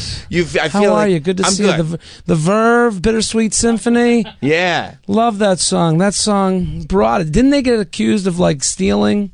Yeah, and not only did they get accused of it, they were found guilty of it and had to give all the money to the Rolling Stones. Right. But guess what? Still a great song. But update to that. There's an update, Jared. The Rolling Stones are saying they're no longer taking any money for it. Water under the bridge? No longer? We got it now. We're good. We got the first 20 million. 30 years worth. Yeah, now they're like out in the street playing it. Hey, guys, you can stream it. You can have the rest. Yeah, you can get the Sound Exchange now, the 10 cents a month. Right. Yeah, can we have... is there back pay on that? No. Just moving forward. Yeah. From now on. Yeah, all the movie soundtracks that are looking for that song. And that song was huge. Massive. Huge. For years. And listen, I mean, it stinks for them. It sucks for them because one hit wonder you guys were talking about, like... That's the one song. Well, it's also like you're known for the stealing. You know, right. like you couldn't make it. The only time you made it was when you stole. And nothing. I stare at the mountains. Yeah, I have $1 billion. I don't know if you heard. Yeah. Well, I don't have to do anything. Yeah. And I just sit out here in a rocking chair. I think about that too, like this idea that like there are people who have $1 billion and could cash out, but they're so, I don't know, they get so competitive that it almost becomes this idea of like, well, if he has $2 billion, then all right, I'll get I don't $3 believe billion. that. I don't know if that's what it is. What do you think it is? I think it's like a real demented person to want to keep going and do it. Like you could be sitting on a beach. You could go beach hopping forever. You could just go from Italy to Spain to the Caribbean. How do you get there? Oh, private plane. Just by myself. Gas it up. Let's go. Right. And you could be by yourself, and then you could invite your buddy because you could pay for two. Right. You can pay for company. And then when you get tired of the friend, you go New home friend. now. I hired a new friend. Assistant of the month. Right. Friend of the month. And that's the other thing. A FOM. Everybody would be your friend because there's nobody on the planet that wouldn't go, hey, do you want to go have fun with me as a billionaire? It'll be for a month, and then I'll never talk to you again. And here's what a miserable poor person says. Right. They go, well, they're not really your friend. They're acting like your friend. I don't care. I don't care. I don't care. Be a good actor. Right. I'm going to have fun for a month. Yeah. We're going to have a month of fun. Right. And then they're going to throw you aside. Yeah, but what do you mean, and then? And none of it will be awkward. No. If you make it awkward. And you don't feel it. Don't feel it at all. It's crazy. It is a crazy thing to think that someone was like, I could spend and spend and spend and never feel it. And I'm like, gotta wake up for my work today. Like, what? Why? Because at that point, you could literally put your money in just a regular savings account that makes 2% and just spend the interest for the rest of your life. Right. That's how you know, there's some comics I see that do stand up. You see some people when they drop in. Yeah. Like when you see like Ray Romano drop in, that guy doesn't have to do anything. Right. He's doing stand up as if it's golf. Right. It's a hobby. It's a hobby. Like it goes from hobby to career to hobby. To hobby. And that's like the most beautiful stand up to me. Like that's a guy, like I see him and I'm like, man, he like really like had something to say today. Yeah. Yeah, because that's the only reason to do it. And I wonder how that feels when you're up there and there's no other motivation. There's no like, maybe somebody will see it. They'll put me over there. This will result in this. When it's like you've accomplished enough and have enough that the result doesn't even matter anymore. Right. You're just doing it to do it. So you're on stage and there is no part of you thinking maybe it becomes X. Yeah, I think that's like, you see all these Bill Burr interviews like pop up now and you're like, I think that's how he's operating. I kind of think of the world in this, like you ever watch those videos of people with VR headsets on? Sure.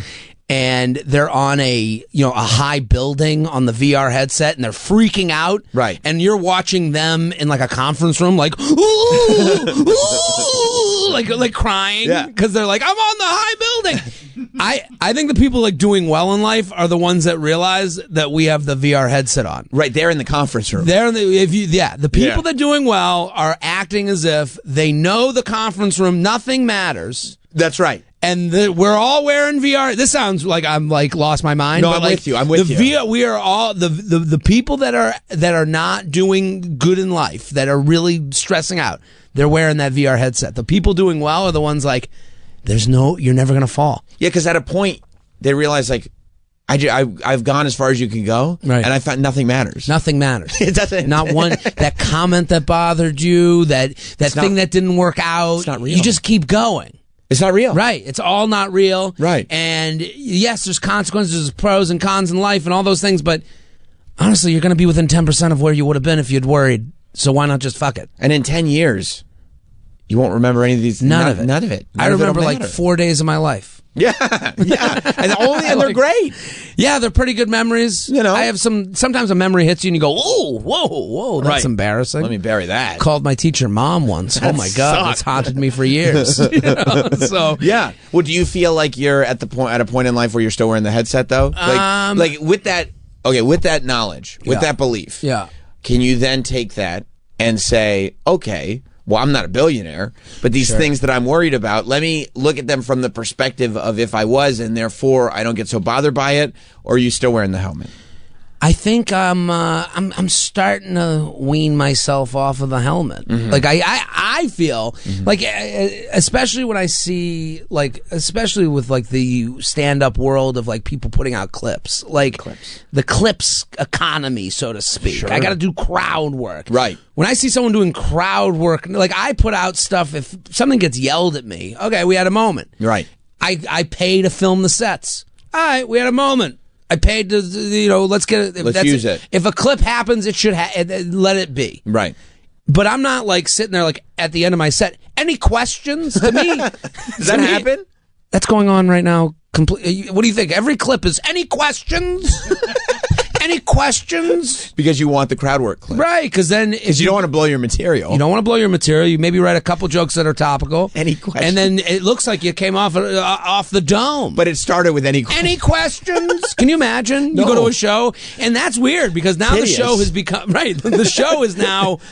the show is now a commercial taping to get more people to go to your show that's a commercial taping. Right, like did I just pay money to be part of your advertisement for the next guy to pay money? Right. Because I thought I was the next guy. Yeah, it's a Ponzi scheme. It's I thought I was going to get the show because you get the clip to get people to come to your show, and it's like, and you do the show to make the clip so that people come to the next show, and you're like, but so now you're chasing stopped. your tail. You're not doing anything. There's no thing here. So half the show is where are you from? What do you do? Any questions? I love any questions. Any questions? And I think I tried it once, and I was like, oh, I was disgusted with myself, and I was like, I'm just gonna do.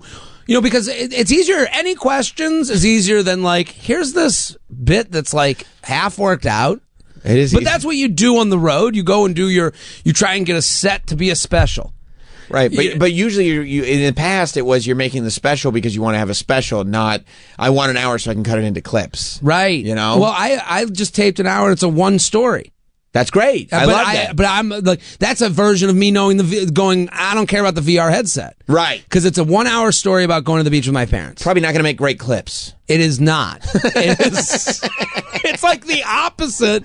And I spent 2 years working on it while I'm watching Matt Rife bathe in money. Yeah. And I'm like, well, I'm doing the wrong thing. Yeah, he bought the Annabelle doll. Right. Yeah. And I'm buying, nothing. I'm buying cat food, and I'm like, you're buying a ticket to see Annabelle. Right. That's my to see Matt Rife. Any questions?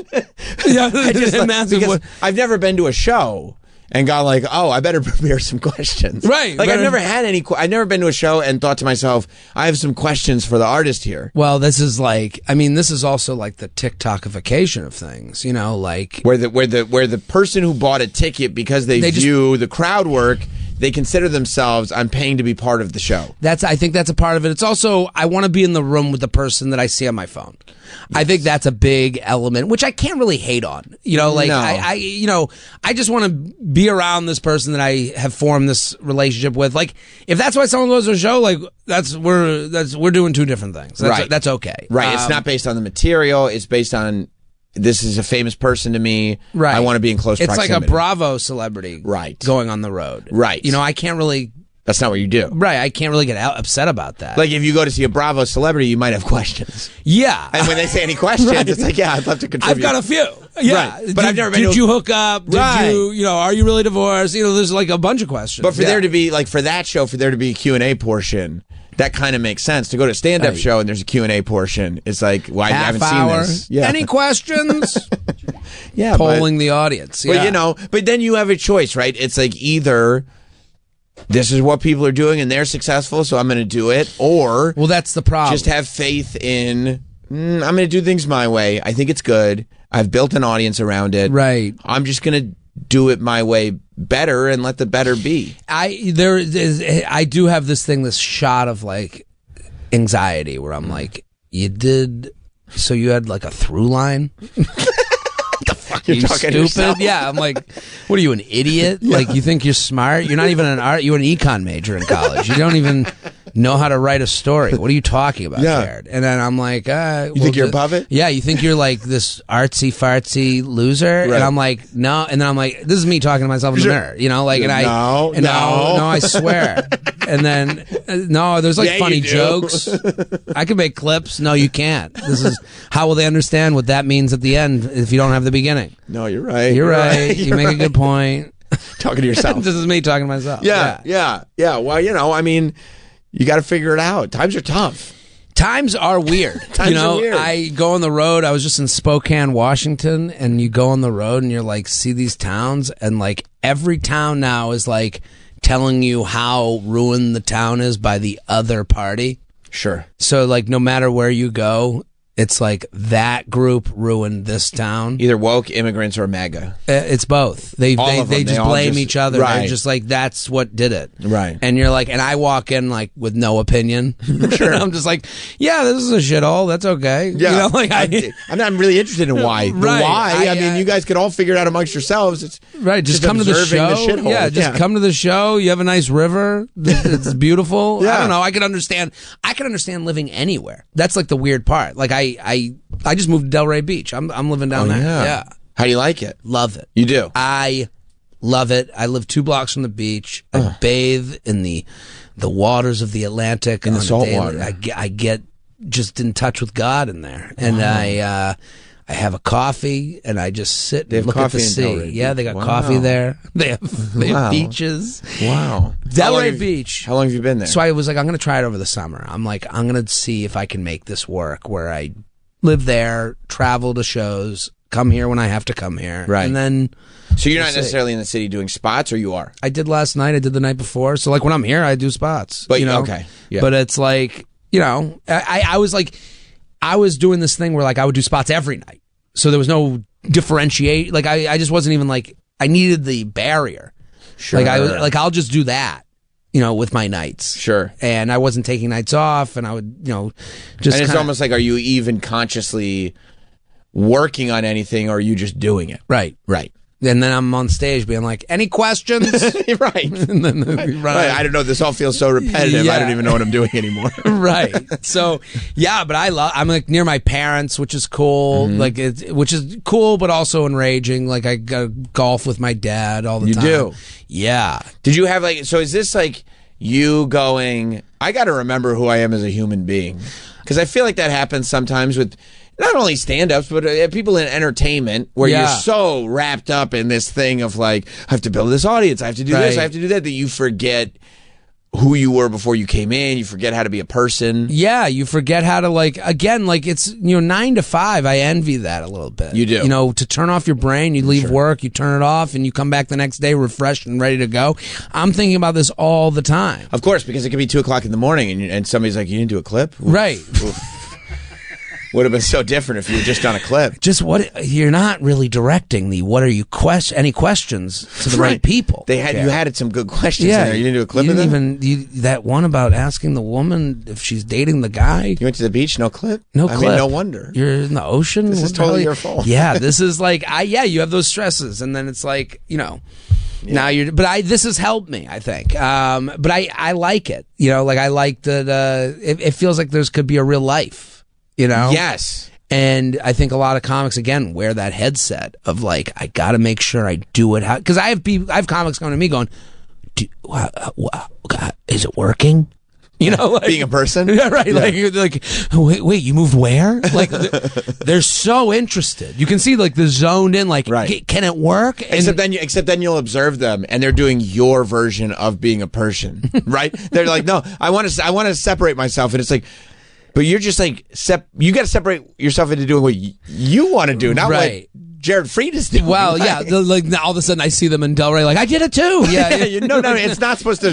It's not a 1-to-1. They're golf with me and my dad. Yeah. Wait, he's my dad. Yeah, no, because you said you go with your dad, so I thought I'd go with your dad too.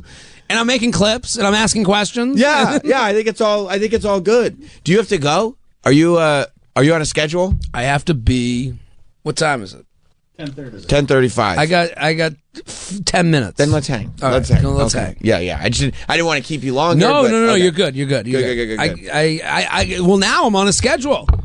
Yeah. You come to New York, I'm like a businessman with my briefcase. Are you going to do you have meetings? I have I got a podcast to tape. I got to go to a studio because you have to do them all. I got to get it all in one day. When I get a call from Sam Roberts, you pick up the phone, it's man. A big deal. Whether you're a billionaire or not, right? Whether I'm in Montana looking at the mountains or I'm in New York City. I mean, I do feel like the Delray Beach move is that first step in being like, well, if I were to get $1 billion, I'd move out to a cabin in Montana. Right. Let me see what is the version of that separation with the way the bank account looks right now. You get it. This is starter Montana. This is my starter. Right. My starter Montana. Let me dip my foot in. You know what? Yeah. Feels good. It feels good. And I'm not going to and again, you look around the country and you look at a guy like Nate Bargatze doing it from Nashville. And he, I don't think he was as I guess I'm following him, but I'm not going to Nashville. Right. I'm like, let me see if I can do a Jewish version who swears. Right. right. Of Nate. The dirty Jewish Nate. DJN. That's what I'm going to go by. I think that's a great idea. Yeah. So I was like, well, if he can do it, well, let me see if I can make it happen. So, yeah, this is my first... I'm operating in billionaire. I love it. Billionaire. I think it's a great move. I think more people should do it. I mean, I live out in Westchester, so I go. I taped the special in Tarrytown. We love Tarrytown. I loved it. It's great. You go to Westchester, and listen, I think, millennials were so embarrassed of our childhood that was so normal. Right. We are so embarrassed to admit we had it pretty good, that we liked it. No. You look at, the big punchline for a lot of women in New York is how much they love the Hillstone. Mm-hmm. Hillstone. Hillstone's my favorite. They think it's this interesting, personality point that, you like the Hillstone? Oh my God. It's like, yeah, we all like a Cheesecake Factory with a different name. Right. We all like, great. But the Hillstone is a great restaurant, but you know why it's great? You know why you love it? You know why it hits you in the heartstrings? Because it reminds you a lot of that big old fun restaurant you went to in the mall near your hometown in your suburb. Right. And you just don't want to admit it. You're living your love. Sex in the City lifestyle where I don't like the suburbs. Yeah, you do. Yes, you do, dude. Yeah, you do. You feel a little Hillstone creeping up in your tummy. Right. So that's, when I'm okay with admitting I am very normal, very basic, very, I see Westchester, I get out of the car. Oh, yeah. It's great. Feels isn't it? good. Yeah. Right? I think this is the millennial issue, is we're so afraid. I think that's right. I think especially, forget about it. If your parents stayed together and did a decent job raising you, you can't admit that. Can't admit it. No. Not a good comedy set. No. Unless it's a 1 hour story about going to the beach with them where they shame you about your body. Is that what you're... Yeah. That's your... Yeah, well, my dad and I go golfing. I'm like, I hadn't drank for a while. Yeah. He goes, oh, yeah, you're not drinking. We do the front nine. I'm playing as good as I've ever played. Yeah. I'm new to golf. I'm like pumped. Right. We go to the back nine. First hole, I'm like getting ready to, warming up. My dad goes, yeah, he stopped drinking for a little bit. Can't believe you didn't lose any weight. Why? And I go, what the fuck is going on? What are you psyching me out? What is this, a cash game? This is how you get me, screwed up? This sounds like basketball. Yeah, what's going on? I was so annoyed, and it's like I'm looking at him, and I'm like, what good was this conversation right now? Especially that wording. It's like it's astounding that you haven't lost weight at all. You're still right. I can't believe it. You still look like what do I? Yeah, an alcoholic. Yeah, what's going you on? Look terrible. You would have thought you take away 1,000 calories a day. Yeah. What are you doing to now? yourself? What are you doing? You're like, I'm playing golf. Playing golf with you. Yeah. I don't know what I'm doing. I wake up in the middle of the night and I have a huge Italian hoagie. That's what I do every night to make up for the. What are you? Yeah. I'm. You know what I'm doing? I'm trying. That's what I'm doing. Just trying to live life. I'm trying. I got this VR headset on. Yeah. Yeah. We're gonna get out of here for the day. We'll see you guys tomorrow. Have a good one, everybody. This has been Sam Roberts Show. If you missed anything or want to hear it all over again, check out Sam Roberts Show on the SXM app. Greetings and citations, fine shit. Still here. Yeah. But it's the second earthquake. I did the last earthquake from a couple of days ago. One. Yeah, but I missed the last earthquake because I was doing a wrestling show. Yeah. I talk about wrestling. All of a sudden, I'm missing all these earthquakes. Odds are you miss a lot of stuff just because I'm doing the wrestling show. Doing a wrestling show. Well, in all honesty, you're doing a lot of wrestling. Yeah, right. And so the idea that I'm going to miss some earthquakes. Yeah, it's going to happen. It's going to happen. No, you're right. You're right. And you're right. I missed, It's like, oh, did you watch The Price is Right? No, I missed it. I was doing a wrestling show. Did you feel that earthquake? No. Wrestling show.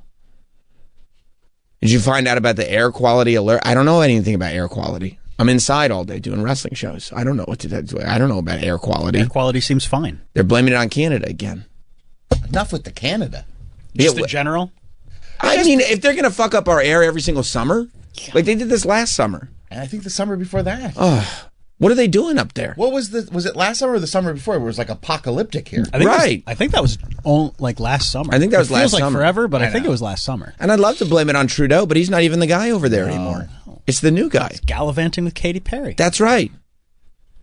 And Orlando Bloom's like, have fun with that. Yeah, okay. Yeah. Enjoy. I'm going to hang out with Sam at another town hall. That's what Orlando Bloom is saying. That's what he's saying. He's probably thinking about it anyway. He had a great time. Why he would say that. Yeah, he had a great time. He had a great time. But I say all this to say, when I was thinking about this yesterday, this is why I think, we're kind of done. Go ahead, I'm listening. Okay. When I was growing up, earthquakes, the idea of earthquakes in general, they were terrifying because you never had them here. And it was an impossibility. And I remember because, my parents lived in L.A. during the Manson murders. Unrelated. We're not on Spawn's Ranch. Okay. Totally unrelated. I could see your parents being on Spawn Ranch. I don't think they were. That is exactly when they were there, and they, why were you doing there? And they just say, not Manson stuff. I said, okay, I didn't ask what you weren't doing, but okay, I'll just take that as the answer. A little sus, but okay. Okay. It's sus. It just all lines up. And would you be surprised if Mr. Roberts, hung out with Tex? Not for a second. Tex Watson? Yeah. No. Or Tex changed his name. It's his mustache looks like somebody named Tex Watson would have that mustache. I wouldn't be surprised. Or maybe he was it wasn't an old man living at Spawn Ranch like in the Tarantino movie. Oh. It was I don't know. I don't know anything about it. Because that is based on a true story. Yeah, it is. Yeah. There was, Charles Manson, No, I know. But based on true story. It was a Spawn Ranch. Yeah. Yeah. And Spawn. I would be surprised if your mom was out garbage picking for carrots. Maybe. Walking past Brad Pitt. OG Squeaky Fromm? Yep. Yeah, I don't know. They were there during the Manson murders. I can say that. They told me. Yeah, but I wasn't born. So whatever happened. I had nothing to do with it. But that's all to say, when I was growing up, I'd be like, what were these earthquakes like? Because they were living in Los Angeles. And in California, they'd experience earthquakes. But in New York, it was an impossibility. That just doesn't happen here. And I go what is it even like? And they would, sometimes stuff shakes on the shelf and all this. That's crazy. And then I was thinking about the fact that my children have already experienced 3 earthquakes in their lifetime. They felt them up in Westchester? Yeah, in Westchester. I was getting texts. That's how I knew there was another earthquake. I was getting texts that there was an earthquake. They've experienced 3 earthquakes. And by the way, I missed all of them. Because the first one that they experienced... You're going to have no memories with your kids. I was not earthquake memories. There are other memories, just not earthquake-related memories. You work a lot. Why were you gone for all the earthquakes, they'll say? That's what they're going to wonder. Right. That's going to be the new Cats in the Cradle. Dad anywhere during the earthquakes. No, I have great memories of him elsewhere, but I'm just saying. It was a single-parent household specifically during earthquakes. And what was up with that anyway? But first earthquake, and I've had, I think, 4 in my adult life, but the first one, I don't think, maybe my kids were born. I don't remember if the kids were born, but there was one earthquake when I was a year and a half ago, because I was in Philly, and there was an earthquake back home. That was WrestleMania time. So there was that one that they definitely felt. And then there was the one on Saturday, whatever, the one over the weekend that everybody felt. And then there was yesterday. Some people felt, some people didn't. But that's 3 earthquakes in the last year and a half. That's fine. It's not fine. We never had earthquakes here. They're just yeah, that's an earthquake. And then they'll just talk about it now. Don't even worry about it. It was just an earthquake. And I'm since when in New York are we saying, don't worry, that was just an earthquake? Shouldn't we be going why are we having earthquakes in New York? That's crazy. It's just plates moving around. We didn't have those. They would say, look, they're Okay, I didn't used to have knee pain. Now I do. Yeah, but that's what I'm saying. You're falling apart, and you're going to die soon. I don't think so. I definitely think so. Troy, would you back me up on this? I'm sorry, I was looking up fault lines. No. That's a good thing to look up. Travis. What about him? Death soon? I mean, he's falling apart. Sooner than later. Would you say that's probably? Well, it's going to happen to all of us. I got bad news. Right, but would you say Travis is closer than he isn't? Oh, I'm on the I hit the top. You got more behind you than you got in front of you. That's all I'm saying, right? Well, is that fair to say? I'm with you, buddy. I think that's fair to say. Yeah. Okay. Yeah. Okay. I'm not a spry young chicken. And so that's what I'm saying. If you're comparing what's going on with your joints, no, all I'm saying is, and I don't mean those types of joints, dude. Yeah, if you're comparing what's going on with your joints to what's going on with the Earth, we're in a lot of trouble. Earth gets older, and you're not in great shape. No, I'm not. He's not doing anything to help. No, he's and not. Neither's the Earth. And we're not doing anything. No, to the Earth to help. All that climate change. Well, by the way, New York City does have fault lines. Yeah. So it's not crazy that there's earthquakes happening. It's crazy. Of course, it's crazy that there was never earthquakes. Didn't some volcano just erupt in Russia that hadn't erupted in 20,000 years? I mean, there was just an earthquake there. It's over. Okay. What's over? Earth. Oh, relax. Explain this. I want to hear this. VHS is going to kill movies. Why? You sound like the same guy. You're comparing earthquakes to the advent of home video. I'm just saying. I think it's the same. I'm not somebody who's worried about new technologies. I'm worried that the Earth is moving in places where it was not moving before on a fairly regular basis. Strange things happen. Yeah, but that's not VHS. It's not a strange thing. It's not the same thing at all. You're panicking for nothing. There's 3 earthquakes in the last year and a half. There was never earthquakes before. Okay, so explain your thought process here. So where are we? We're at the end of humanity? Unless we can get to Mars. That's the goal. I'm saying that maybe we need to repopulate Mars. Maybe we start colonize. Oh, and what about the moon? We wouldn't repopulate Mars because it's never been populated. Well, we need to. Okay, okay, go ahead. Go ahead. So, some people would say that at one time it was populated. I don't have the information in front of me, so I'm not in a position to say that. Chat GPT, okay? Thank you. I'm not in a position to say that that's false. I'm not an astronomer. You know, I don't even work for astronomer. I thought we were going to the moon. Aren't they? Isn't Sean from The Real World building a nuclear reactor? He is. There? Well, I think that's just really to launch bombs off of. Oh. But yes. Real World Sean from Real World Boston is building a nuclear reactor on the moon, which also, by the way, you know, doesn't help my paranoia about things wrapping up for the Earth. Because I feel like the only reason to have a nuclear reactor on the moon is, you know, to start, you know, having the types of bombs that will destroy the Earth. No, we're just getting ready. I mean, we're getting ready for what? The idea that, like, what if there's a war and we need to just blow up the whole Earth before our enemies blow up the whole Earth? At that point, are we really concerned with winning? In the last 100 years, more than 900 earthquakes have been recorded in New York. Bullshit. Unless most of them happened, you know, on the front side of that 100 years. Like most of them go unnoticed. 897 would have had to happen in the first 50. And then the last 3 happened in the last 18 months. Maybe. While many of these earthquakes are minor and go unnoticed, New York does experience a range of seismic activity. Yeah, that's right. When I'm making babies. What are you talking about? The most powerful earthquake, thank you for the nod. That would explain the 3. That's right. That's a good point. Did you make a baby last night? Maybe. Yesterday afternoon? There might be a new one coming. Could be. You never know. The most powerful earthquake previously recorded in New York was a 5.3 magnitude event in the Adirondack Mountains. Okay, I mean Adirondacks. I'm just saying, like, don't hit me with these numbers, facts. Feelings don't care about your facts, okay? That's my thing. My feelings don't care about your facts. And what I'm saying is very crystal clear. And anybody that grew up here knows this to be true. Earthquakes were a foreign thing. It was the great unknown when you were growing up in New York. Now, all of a sudden, it's just like we just get earthquakes, like we get blizzards or they're not tiny. You're not concerned about just all the flash floods we're getting? Isn't that more concerning? What? No, look, I don't. That goes right along with it. I think it could be all related. It's pouring in the subways like every week. I mean, by the way, don't say I'm not concerned about that, because what did I say 2 weeks ago? I was like, it's concerning to me that they go, this was the second most rain accumulated within 1 hour. The first most, and I'm like, what was it, 1899? They're like, no, 2 years ago. Okay, records are made to be broken. Not over and over again. Not like all the records, like the top 5. Every record is in the last 5 years. The most earthquakes, the most flash floods, you know, we get tsunamis happening all over the place. Mother Nature's unpredictable.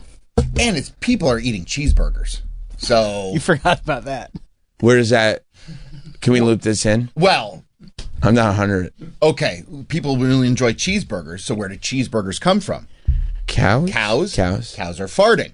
But if they're eating more cheeseburgers, aren't there less cows? Or they're just saying they're making more cows? Well, to make more cows for all the cheeseburgers. For the cheeseburgers. So they're getting their cows banging, making more cows. The cows are farting up a storm. Of course, because cows are going to fart. Causing earthquakes. The farts make the earthquakes? I think so. Because they do say, they're like, you know, and when they say, they go, what's worse, they go, we're going to get electric cars. And then everybody goes, well, that's not going to do anything because all the cows are farting. I have heard that before. See? And I believe it. Me too. And these kids are still out here tipping them. You know, they're running around tipping cows. I mean, what else are you going to do? Well, what happens, Troy, if somebody shoves you over and you're shocked by it? I'm going to fart. The first thing your body does. Really? Yeah. 100%. If you come push me over right now, Travis, I will start farting. And you didn't see it coming?